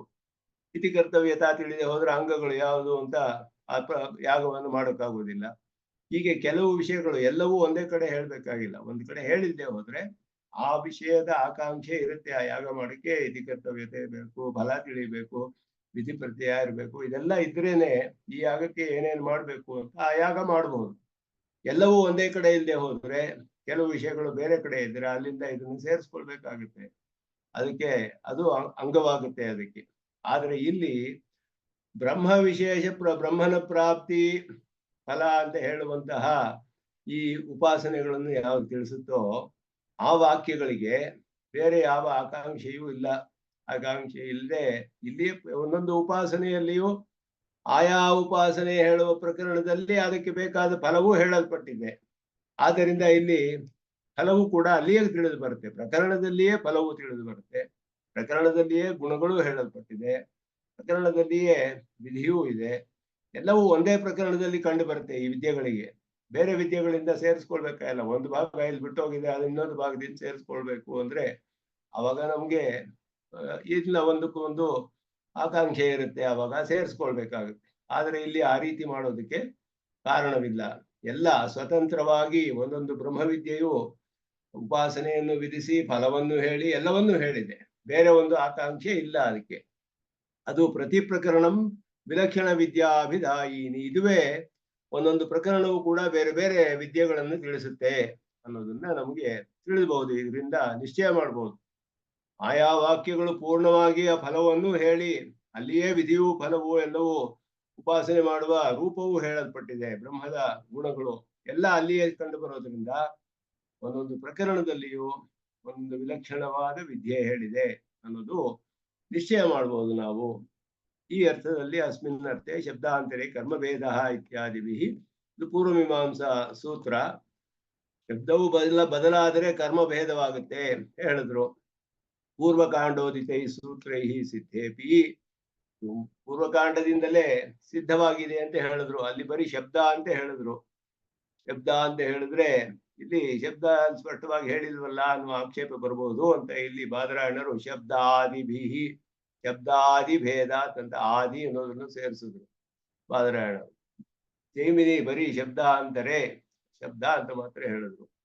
ಶಬ್ದ ಯಾಕೆಂದ್ರೆ ಪೂರ್ವಕಾಂಡದಲ್ಲಿ ಯಾಗಗಳ ವಿಷಯದಲ್ಲಿ ನೇರವಾಗಿ ಯಾಗಗಳ ಹೆಸರು ಸ್ಪಷ್ಟವಾಗಿ ಎಲ್ಲ ಕಡೆಯೂ ಹೇಳಿಬಿಟ್ಟಿದೆ. ಎಲ್ಲಿಯೂ ನಮ್ಗೆ ಸಂದೇಹ ಬರೋದಿಲ್ಲ. ಇಲ್ಲಿ ಆ ರೀತಿ ಬರಬಹುದು ಅಂತ ಹೇಳಿದ್ರಿಂದ ಶಬ್ದ ಆ ಉಪಾಸನೆಗೆ ಸಂಬಂಧಿಸಿದ ವಿಷಯಗಳನ್ನು ಸೇರಿಸ್ಕೊಂಡು ಭೇದವನ್ನು ತಿಳಿಯಬೇಕು ಅನ್ನುವ ವಿಷಯವನ್ನ ಬಾದರಾಯಣರು ತಿಳಿಸಕ್ಕೆ ಶಬ್ದಾದಿ ಭೇದ ಆದಿ ಎನ್ನುವ ಶಬ್ದವನ್ನು ತಿಳಿಸಿದ್ರು. ಅದರಿಂದ ಈ ಪ್ರಕರಣ ಭೇದ ಗುಣಭೇದ ಇದು ಕೂಡ ಎಲ್ಲ ಮುಖ್ಯವಾಗುತ್ತೆ. ಅದರ ಜೊತೆ ಸೇರಿಸ್ಕೊಳ್ಬೇಕು ಅನ್ನೋದು ತಿಳಿಯುತ್ತೆ ನಮ್ಗೆ. ಆದ್ದರಿಂದ ಇಲ್ಲಿ ಪೂರ್ವಕಾಂಡದಲ್ಲಿಯೇ ಸಿದ್ಧವಾಗ್ಬಿಟ್ಟಿದೆಯಲ್ಲ ಶಬ್ದ ಅಂತ ಹೇಳಿದ್ರೆ ಮತ್ತೆ ಯಾಕೆ ಇಲ್ಲಿ ಮಾಡ್ಬೇಕು? ಪುನರ್ಯ ಪ್ರತಿಪಾದನಂ. ಇಲ್ಲಿ ಇನ್ನೊಂದು ವಿಷಯವನ್ನು ಹೇಳ್ತಾರೆ. ಇಲ್ಲಿ ಯಾಕೆ ಮತ್ತೆ ಈ ಸೂತ್ರವನ್ನು ಮಾಡಿದ್ರು ಬಾದರಾಯಣರು? ಅದರಿಂದಾನೇ ಇದನ್ನು ಕೂಡ ಅರ್ಥ ಮಾಡ್ಕೋಬಹುದಾಯ್ತು. ಶಬ್ದಾಂತರೇ ಕರ್ಮಭೇದ ಅನ್ನೋದ್ರಿಂದಲೇ ಈ ವಿಷಯಗಳನ್ನು ನಾವೇ ಸೇರಿಸ್ಕೊಂಡು ಅರ್ಥ ಮಾಡ್ಕೋಬಹುದಾಗಿತ್ತು. ಶಬ್ದಾಂತರ ಅನ್ನೋದು ಶಬ್ದ ಸ್ಪಷ್ಟವಾಗಿ ಇಲ್ಲದೆ ಹೋದ್ರು ಆದಿ ಅನ್ನೋದು ಶಬ್ದದಿಂದ ತಿಳಿಯುವ ವಿಷಯಗಳನ್ನ ಇಲ್ಲಿಯೂ ತಿಳ್ಕೋಬಹುದಾಗಿತ್ತು ಅಂತ ಹೇಳಿದ್ರು. ಅದಕ್ಕಿನ್ನು ಇನ್ನೊಂದು ಹೆಚ್ಚಾದ ವಿಷಯವಿದೆ ಅಂತ ಭಾಷ್ಯಕಾರರು ಹೇಳ್ತಾರೆ. ಅದಕ್ಕಿಂತ ಅಧಿಕವಾದ ವಿಷಯವನ್ನು ಬಾದರಾಯಣರಲ್ಲಿ ತಿಳಿಸ್ತಾ ಇದ್ದಾರೆ. ಏನು ಅಂದ್ರೆ ಪುನರಿಹ ಪ್ರತಿಪಾದನಂ ವೇದಾಂತ ವಾಕ್ಯಾನಿ ಅವಿಧೇಯ ಜ್ಞಾನಪರಾಣಿ ಇತಿ ಕುದೃಷ್ಟಿ ನಿರಸನಾಯ. ವೇದವಾಕ್ಯಗಳಿಗೆ ತಪ್ಪಾದ ಅರ್ಥಗಳನ್ನೆಲ್ಲ, ವೇದದ ತಾತ್ಪರ್ಯ ತಪ್ಪಾದ ಅರ್ಥಗಳನ್ನು ತಿಳಿಸುವಂತಹವರು, ತಪ್ಪಾದ ಒಂದು ದೃಷ್ಟಿಯಿಂದ ಅದನ್ನ ಅರ್ಥ ಮಾಡಿಕೊಳ್ಳೋರು, ನೋಡುವಂತಹವರು ಕುದೃಷ್ಟಿಗಳು ಅಂತ ಹೇಳಲ್ಪಟ್ಟಿದೆ. ಕುದೃಷ್ಟಿವಾದಿಗಳು ವೇದ ವಾಕ್ಯಗಳಿಗೆ ವಿರುದ್ಧವಾದ ಅರ್ಥಗಳನ್ನ ಹೇಳ್ತಾರೆ. ಅಂತಹ ಅದರಲ್ಲಿ ಒಂದು ಮುಖ್ಯವಾದ ವಿಷಯ ಯಾವುದು ಅಂದ್ರೆ ಅವಿಧೇಯ ಜ್ಞಾನ ಅಂತ ಹೇಳ್ಬಿಟ್ಟು. ಅವಿಧೇಯ ಜ್ಞಾನ ಪರವಾಗಿದೆ ವೇದಾಂತ ವಾಕ್ಯಗಳು. ಅವಿಧೇಯ ಜ್ಞಾನ ಅಂದ್ರೆ ವಿಧೇಯವಲ್ಲದ ಜ್ಞಾನ ಅಂತ ಅರ್ಥ. ಅಂದ್ರೆ ವಾಕ್ಯಾರ್ಥ ಜ್ಞಾನ ಅಂತ ಅರ್ಥ. ಅದಕ್ಕೆ ಅವಿಧೇಯ ಜ್ಞಾನ ಅಂತ. ಬರೀ ವಾಕ್ಯಾರ್ಥ ಜ್ಞಾನ. ವಾಕ್ಯಾರ್ಥ ಜ್ಞಾನಕ್ಕೆ ವಿಧಿ ಬೇಕಾಗಿಲ್ವಲ್ಲ. ವೇದದಲ್ಲಿ ಹೇಳಿರೋದೆಲ್ಲ, ವೇದಾಂತದಲ್ಲಿ ಎಲ್ಲ ಅವಿಧೇಯ ಜ್ಞಾನವೇ ಅಲ್ಲಿ ಹೇಳಿರೋದು ಮೋಕ್ಷಕ್ಕೆ. ಯಾವುದನ್ನು ವಿಧಿಸಿಲ್ಲ ಅಲ್ಲಿ ಅಂತ ಹೇಳಿದ್ರು. ವಿಧಿಯೇ ಇಲ್ಲ. ಯಾವುದು ಅದಕ್ಕೆ ವಿಧಿ ಮಾಡೋದಕ್ಕೆ ಸಾಧ್ಯವಿಲ್ಲ. ಸಿದ್ಧ ವಸ್ತುವನ್ನ ವಿಧಿಸ್ಬೇಕಾಗಿಲ್ಲ. ಸ್ವಯಂ ಪ್ರಕಾಶವಾದ ಬ್ರಹ್ಮ ಜ್ಞಾನ ಎಲ್ಲ ಕಡೆಯೂ ಪ್ರಕಾಶವಾಗಿದೆ. ಅದನ್ನು ತಿಳಿಯೋದಕ್ಕೆ ಒಂದು ವಿಧಿ ವಿಧಿ ಬೇಕಾಗಿಲ್ಲ ಅಂತ ಹೇಳಿದ್ರು. ಅದು ತಿಳಿಬೇಕಾಗಿ ತಾನೇ ಇದೆ ಅದ್ರ ಪಾಟಿಗೆ. ಅದು ಉತ್ಪನ್ನವೂ ಆಗೋದಿಲ್ಲ. ತಿಳಿಯೋದಕ್ಕೆ ವಿಧಿಯೂ ಬೇಕಾಗಿಲ್ಲ. ಅದ್ರ ಪಾಟಿಗೆ ಅದು ಇದೆ ಅಷ್ಟೇನೆ. ಅದನ್ನ ಹೇಳಿ ತಿಳಿಯೋದಕ್ಕಾಗೋದಿಲ್ಲ. ಇದು ಅವಿಧೇಯ ಜ್ಞಾನ ಅಂತ ಹೇಳಿದ್ರೆ ವಾಕ್ಯಾರ್ಥ ಜ್ಞಾನ. ನಾವು ಹೇಳ್ತೀವಿ ವಿಧೇಯ ಜ್ಞಾನ. ಅಲ್ಲಿ ಒಂದು ವಿಧಿ ಇದೆ ಅಂದ್ರೆ ವಾಕ್ಯಾರ್ಥ ಜ್ಞಾನಕ್ಕಿಂತ ಅಧಿಕವಾದ ವಿಧಿಸಿದೆ ಅಂತ ಅರ್ಥ. ಉಪಾಸೀತ ಅಂದ್ರೆ ಉಪಾಸೀತ ಅರ್ಥ ತಿಳ್ಕೊಂಡ್ಬಿಟ್ರೆ ಸಾಕು, ಅದಕ್ಕೆ ಇನ್ನೇನು ಮಾಡ್ಬೇಕಾಗಿಲ್ಲ ಅಂತ ಹೇಳಕ್ಕಾಗಲ್ಲ. ಉಪಾಸೀತ ಅನ್ನುವ ಅರ್ಥವನ್ನು ತಿಳಿದುಕೊಂಡು ಉಪಾಸನೆಯನ್ನು ಮಾಡಬೇಕು. ಅವನು ಪ್ರೀತಿಪೂರ್ವಕವಾಗಿ ನಿರಂತರವಾಗಿ ಧ್ಯಾನ ಮಾಡಬೇಕು. ಅರ್ಥವನ್ನು ತಿಳಿದುಕೊಂಡು ಅರ್ಥ ತಿಳಿದು ಬರುವ ವಿಷಯವನ್ನ ಧ್ಯಾನ ಮಾಡಬೇಕು.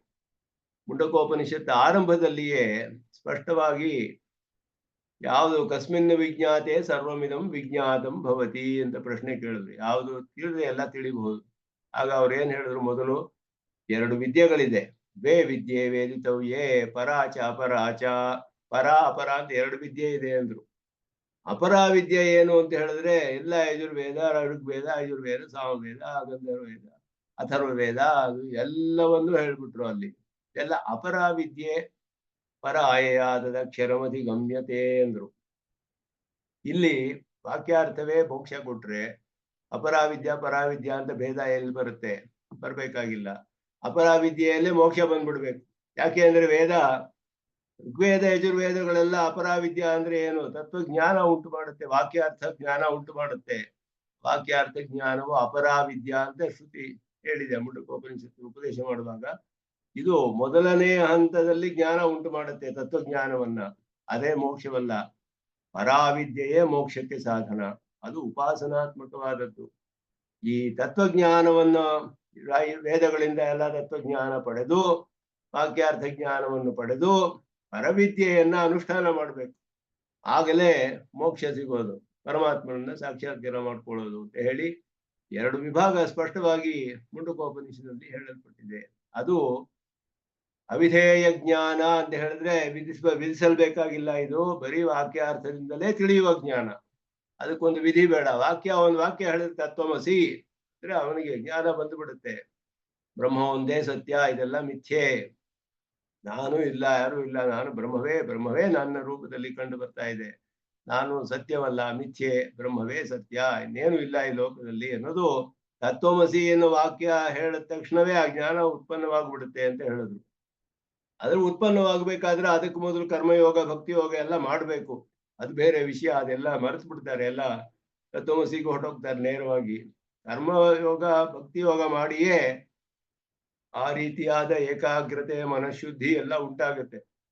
ಆ ರೀತಿ ಮನಃಶುದ್ಧಿ ಏಕಾಗ್ರತೆ ಉಂಟಾದಾಗ ಆಚಾರ್ಯರು ಅವನಿಗೆ ತತ್ವಮಸಿ ಅಂದ್ರೆ ಸಾಕು, ಅವನಿಗೆ ಮೋಕ್ಷ ಅಂತ ಹೇಳಿದ್ರು. ಇದು ಹೀಗಲ್ಲ. ತತ್ವಮಸಿಯಿಂದ ತಿಳಿಯುವ ಅರ್ಥವನ್ನ ತಿಳಿದು ಅದನ್ನ ಧ್ಯಾನ ಮಾಡಿ ಅದನ್ನ ಸಾಕ್ಷಾತ್ಕಾರ ಮಾಡ್ಕೊಳ್ಬೇಕು. ಸುಮ್ಮನೆ ವಾಕ್ಯದಿಂದಲೇ ಬರೋದಿಲ್ಲ ಅಂತ ಹೇಳಿ ಅದು ಸಿದ್ಧಾಂತ. ಶ್ರುತಿಗಳಲ್ಲಿ ಎಲ್ಲ ಹಾಗೆಯೇ ಹೇಳಿರೋದು. ಬರೀ ವಾಕ್ಯಾರ್ಥ ಜ್ಞಾನದಿಂದ ಮೋಕ್ಷವಲ್ಲ. ಅದನ್ನು ತಿಳಿಸೋದಕ್ಕೆ ಎಲ್ಲಿ ನಾನಾ ಶಬ್ದಾದಿ ಭೇದ ಅಂತ ಹೇಳಿದ್ರೆ ವಿದ್ಯೆಗಳು ಅನೇಕವಾಗಿದೆ. ಒಂದೊಂದರಲ್ಲಿಯೂ ಚೋದನ ಇದು ಎಲ್ಲ ಇದೆ, ಗುಣಗಳು ಹೇಳಿದೆ, ಬ್ರಹ್ಮನ ಗುಣಗಳು ಬೇರೆ ಬೇರೆ ಆಗಿದೆ. ಅದಕ್ಕೆ ಉಪಾಸನೆಗೆ ಸಂಬಂಧಿಸಿದ ವಿಷಯಗಳು ಬೇಕಾದಷ್ಟು ಇದೆ. ಬರೀ ವಾಕ್ಯದ ಅರ್ಥದಿಂದ ತಿಳಿಯುವಂತ ಜ್ಞಾನ ಅಲ್ಲ ಇದು. ಉಪಾಸನೆ ಮಾಡಬೇಕು, ನಿರಂತರ ಆವೃತ್ತಿ ಮಾಡಬೇಕು, ಗುಣಗಳು ಹೇಳಲ್ಪಟ್ಟಿದೆ, ಫಲವು ಹೇಳಲ್ಪಟ್ಟಿದೆ. ಇದೆಲ್ಲ ಶಬ್ದಾದಿ ಭೇದ ಇರೋದ್ರಿಂದ ಬ್ರಹ್ಮವಿದ್ಯೆಗಳು ಅನೇಕ ಅಂತ ಹೇಳಿರೋದು. ವಾಕ್ಯಾರ್ಥವೇ ಮೋಕ್ಷವಾಗಿದ್ದಿದ್ರೆ ಇದು ಹೇಳ್ಬೇಕಾದ ಅವಶ್ಯಕತೆನೇ ಇರ್ತಾ ಇರಲಿಲ್ಲ. ಆದ್ರಿಂದ ವಾಕ್ಯಾರ್ಥ ಜ್ಞಾನದಿಂದ ಮೋಕ್ಷವಲ್ಲ, ವಿಧೇಯ ಜ್ಞಾನ. ಜ್ಞಾನಾನ್ ಮೋಕ್ಷ ಅನ್ನೋದು ಎಲ್ಲರೂ ಒಪ್ಕೊಳ್ತಾರೆ. ಆದ್ರೆ ಯಾವ ರೀತಿಯ ಜ್ಞಾನ ಅಂದ್ರೆ ಭಕ್ತಿ ರೂಪ ಶೇಮುಷಿ. ಆರಂಭದಲ್ಲಿ ಹೇಳಿದಾಗ ಅಖಿಲ ಭುವನ ಜನ್ಮಸ್ಥೇಮ ಭಂಗಾದಿ ಲೀಲೆ ವಿವಿಧ ಭೂತೌರಾತರ ಕ್ಷೈಕ ದೀಕ್ಷೆ ಶ್ರುತಿ ಶಿರಸಿ ವಿದೀಪ್ತೆ ಬ್ರಹ್ಮಣಿ ಶ್ರೀನಿವಾಸೆ ಭವತು ಮಮ ಪರಸ್ಮಿನ್ ಶೇಮುಷಿ ಭಕ್ತಿ ರೂಪ. ಶೇಮುಷಿ ಅಂದ್ರೆ ಜ್ಞಾನ. ಧೀ ಪ್ರಜ್ಞಾ ಶೇಮುಷಿ ಮತಿ ಅಂತ ಅಮರಕೋಶ ಹೇಳುತ್ತೆ. ಧೀ ಪ್ರಜ್ಞಾ ಶೇಮುಷಿ ಇದೆಲ್ಲ ಪರ್ಯಾಯ ಪದಗಳು. ಶೇಮುಷಿ ಅಂದ್ರೆ ಜ್ಞಾನ. ಭಕ್ತಿ ರೂಪ ಶೇಮುಷಿ ಅಂದ್ರೆ ಭಕ್ತಿ ರೂಪವಾದ ಜ್ಞಾನ, ಉಪಾಸನಾತ್ಮಕವಾದ ಜ್ಞಾನ. ಭಕ್ತಿ ರೂಪ ಅಂತ ಹೇಳಿದ್ರೆ ಅದು ತೈಲಧಾರಾವದ ವಿಚ್ಛಿನ್ನ ಸ್ಮೃತಿ ಸಂತತಿ ರೂಪ ಅಂತ ಹೇಳುವಂತಹದ್ದು. ಆದ್ದರಿಂದ ಅದನ್ನ ಸ್ಪಷ್ಟವಾಗಿ ಹೇಳೋಕ್ಕೋಸ್ಕರ ಇಲ್ಲಿ ಹೇಳಿದೆಯೇ ಹೊರತು ಜೈಮಿನಿಯ ಸೂತ್ರದಿಂದಲೇ ಅರ್ಥ ತಿಳಿದು ಬಿಡ್ಬೋದಾಗಿತ್ತು ನಾವು. ವಿದ್ಯೆಗಳು ಭೇದ ಅಂತ ಇಲ್ಲಿ ಮತ್ತೆ ಹೇಳಬೇಕಾದ್ದು ಏನು ಅಂದ್ರೆ ಪೂರ್ವಕಾಂಡದಲ್ಲಿ ಶಬ್ದಾಂತರೇ ಕರ್ಮ ಭೇದ ಅಂತ ಪೂರ್ವಕಾಂಡ ಹೇಳಿದ್ರು. ಕೆಲವರು ಪೂರ್ವಕಾಂಡವನ್ನೇ ಬಿಟ್ಟು ಬಿಡ್ತಾರೆ. ಅದು ಓದಿದ ಮೇಲೆ ಅದು ಏನು ಕರ್ಮ ಸ್ವರೂಪ ತ್ಯಾಗ. ಕರ್ಮವನ್ನ ಮೀಮಾಂಸೆ ಮಾಡಬೇಕು. ಮೊದಲು ಕರ್ಮ ಮೀಮಾಂಸೆ ಮಾಡಿ ಕರ್ಮಯೋಗ ಮಾಡಿ ಅದರಿಂದ ಅಲ್ಪ ಸ್ಥಿರ ಅಂತ ತಿಳ್ಕೊಂಡು ಆ ಕರ್ಮವನ್ನೆಲ್ಲ ತ್ಯಾಗ ಮಾಡಿ ಬ್ರಹ್ಮ ವಿಚಾರಕ್ಕೆ ಬಂದು ವಾಕ್ಯಾರ್ಥ ಜ್ಞಾನದಿಂದ ಮೋಕ್ಷ ಬರುತ್ತೆ ಅವರಿಗೆ. ಈಗ ಹೇಳೋದು ಕರ್ಮ ವಿಚಾರ ಮಾಡ್ಬೇಕು ಅಂತಾನೆ ಹೇಳಿದ್ರು. ಆದರೆ ಅದಾದ್ಮೇಲೆ ಬಿಟ್ಟು ಬಿಡ್ಬೇಕು. ಕರ್ಮ ವಿಚಾರ ಯಾಕೆ ಮಾಡ್ಬೇಕು ಮತ್ತೆ ಅಂತ ಮೊದಲಿಗೆ ಬರ್ಬೋದಲ್ಲ ವಾಕ್ಯಾರ್ಥ ಜ್ಞಾನಕ್ಕೆ ಅಂದ್ರೆ ಇಲ್ಲ. ಅದರಲ್ಲಿ ಸಂಶಯಗಳೆಲ್ಲ ಹೋಗ್ಬೇಕು. ಅವರಿಗೆ ಸಂಶಯಗಳೆಲ್ಲ ಹೋಗ್ಬೇಕಾದ್ರೆ ಕರ್ಮ ವಿಚಾರ ಮಾಡ್ಬೇಕು ಅಂತ ಹೇಳ್ತಾರೆ ಶಂಕರರು. ಆದರೆ ಈ ನ್ಯಾಯ ಬ್ರಹ್ಮ ವಿಚಾರಕ್ಕೂ ಬರುತ್ತೆ. ಬ್ರಹ್ಮ ವಿಚಾರದಲ್ಲಿಯೂ ಸಂಶಯಗಳು ಬರುತ್ತಲ್ಲ, ಇದೂ ಮಾಡ್ಬೇಕಾದ್ದು. ಇಲ್ಲಿಯೂ ತತ್ವಜ್ಞಾನ ಪಡೆದುಕೊಂಡು ಕರ್ಮವನ್ನು ಮಾಡಿ, ಕರ್ಮವನ್ನು ಸೇರಿಸ್ಕೊಂಡು ಮಾಡಬೇಕು.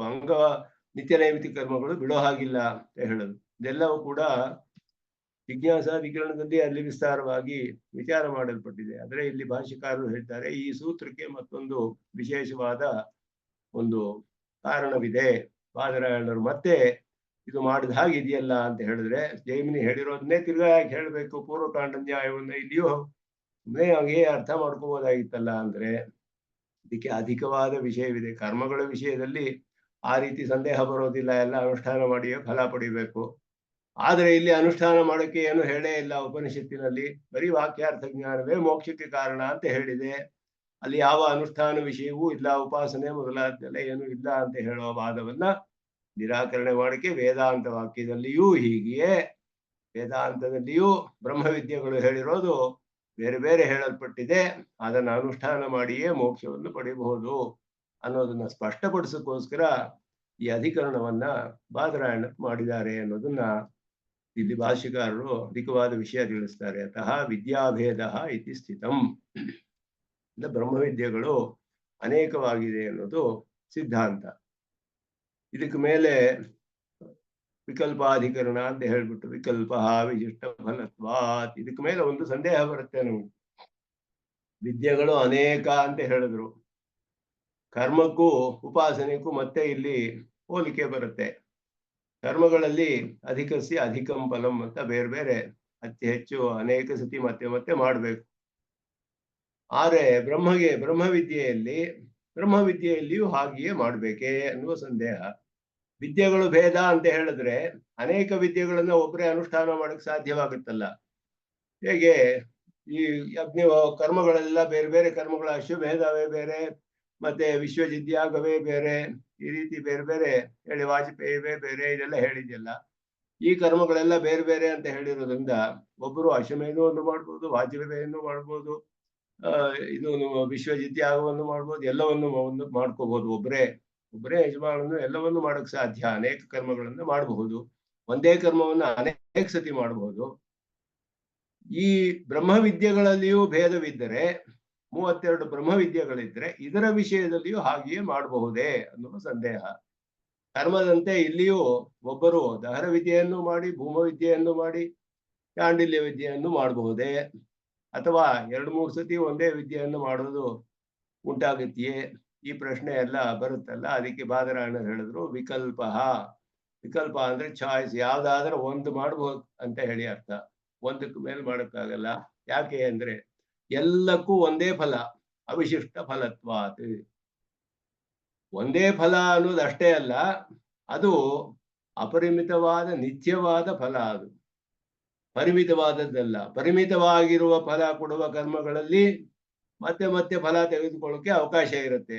ಯಾಕೆ ಅಂದ್ರೆ ಆ ಫಲ ಮುಗ್ದೋಗುತ್ತೆ ಒಂದು ಕಾಲದಲ್ಲಿ. ಮತ್ತೆ ಅದೇ ಫಲ ಬೇಕು ಅಂತ ಇಷ್ಟ ಬರ್ಬೋದು, ಆಸೆ ಬರ್ಬೋದು, ಅಥವಾ ಅದಕ್ಕಿಂತ ಒಂದು ಹೆಚ್ಚಾದ ಫಲ ಬೇಕು ಅಂತ ಆಸೆ ಬರ್ಬೋದು. ಆದ್ರಿಂದ ಕರ್ಮಗಳಲ್ಲಿ ಒಂದು ಕರ್ಮಕ್ಕೆ ಒಂದು ಸ್ವಲ್ಪ ಫಲ ಅಂದ್ರೆ ಇನ್ನೊಂದು ಕರ್ಮಕ್ಕೆ ಅಧಿಕವಾದ ಫಲ ಇದ್ರೆ ಅದನ್ನು ಮಾಡೋಣ ಅನ್ಸುತ್ತೆ, ಇದನ್ನ ಮತ್ತೆ ಮತ್ತೆ ಮಾಡೋಣ ಅನ್ಸುತ್ತೆ. ಆ ಕರ್ಮ ಫಲ ಎಲ್ಲ ಮುಗಿದೋಗುತ್ತೆ. ಆದ್ರಿಂದ ಮತ್ತೆ ಮತ್ತೆ ಮಾಡಕ್ಕೆ ಅವಕಾಶವಿದೆ. ಬ್ರಹ್ಮವಿದ್ಯೆಯಲ್ಲಿ ಹಾಗಲ್ಲ. ಒಂದು ಬ್ರಹ್ಮವಿದ್ಯೆ ಮಾಡಿದ್ರೆ ಮೋಕ್ಷ ಫಲ ಬಂದ್ಬಿಟ್ರೆ ಪುನರಾವೃತ್ತಿ, ಮತ್ತೆ ಸಂಸಾರ ಸಂಬಂಧವೇ ಇರೋದಿಲ್ಲ. ಬ್ರಹ್ಮವಿದ್ಯೆ ಮಾಡ್ಬೇಕಾದ ಅವಶ್ಯಕತೆಯೇ ಇಲ್ಲ. ಮತ್ತೆ ಅನೇಕ ವಿದ್ಯೆಗಳನ್ನು ಮಾಡ್ಬೇಕಾಗಿಲ್ಲ. ಒಂದು ಬ್ರಹ್ಮವಿದ್ಯೆಗೆ ಮಾಡಿದ್ರೆ ಏನು ಫಲವು? ಎಲ್ಲಾ ಬ್ರಹ್ಮವಿದ್ಯೆಗಳಿಗೂ ಅದೇ ಫಲವು ಸಮಾನ, ಎಲ್ಲ ಅವಿಶಿಷ್ಟ ಫಲತ್ವ. ಅದು ವಿಶೇಷ ಯಾವುದೇ ವ್ಯತ್ಯಾಸವಿಲ್ಲ ಫಲದಲ್ಲಿ.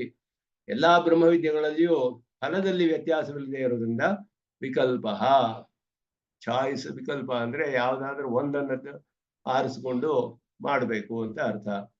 ಬ್ರಹ್ಮಪ್ರಾಪ್ತಿ ಫಲಾನಾಂ ಸದ್ವಿದ್ಯಾ ದಹರ ವಿದ್ಯಾದೀನಾಂ ನಾನಾತ್ವಂ ಉಕ್ತಂ. ಇದೆಲ್ಲ ಬೇರೆ ಬೇರೆ ಅಂತ ಹೇಳಿ ಭೇದವನ್ನು ಸಾಧಿಸಿದ್ರು. ಬೇರೆ ಬೇರೆ ವಿದ್ಯೆಗಳು ಇದೆಲ್ಲ ಒಂದೇ ವಿದ್ಯಾ ಐಕ್ಯವಿಲ್ಲ, ವಿದ್ಯಾಭೇದ ಅಂತ ಹೇಳಿ. ವಿದ್ಯಾಭೇದವಿದ್ರೆ ವಿಕಲ್ಪ, ವಿದ್ಯಾ ಐಕ್ಯವಿದ್ರೆ ಉಪಸಂಹಾರ. ಗುಣಗಳನ್ನ ಸೇರಿಸ್ಕೊಳ್ಬೇಕು. ಛಾಂದೋಗ್ಯದ ದಹರ ವಿದ್ಯೆ, ದೈತಿರೇಕ ದಹರ ವಿದ್ಯೆ, ವೃದಾಂಡಿಕ ದಹರ ವಿದ್ಯೆ 3 ಒಂದೇ ಅಂತ ಸಾಧಿಸಿರೋದ್ರಿಂದ 3 ಕಡೆಯೂ ಹೇಳುವ ಗುಣಗಳನ್ನ 3 ಕಡೆಯೂ ಸೇರಿಸ್ಕೊಳ್ಬೇಕು. ಎಲ್ಲಾ ಗುಣಗಳನ್ನು ಸೇರಿಸಿದ್ರೆ ಒಂದು ದಹರ ವಿದ್ಯೆ ಆಗುತ್ತೆ ಅವಾಗ. ಯಾಕೆಂದ್ರೆ ವಿದ್ಯಾ ಐಕ್ಯ, ಒಂದೇ ದಹರ ವಿದ್ಯೆ.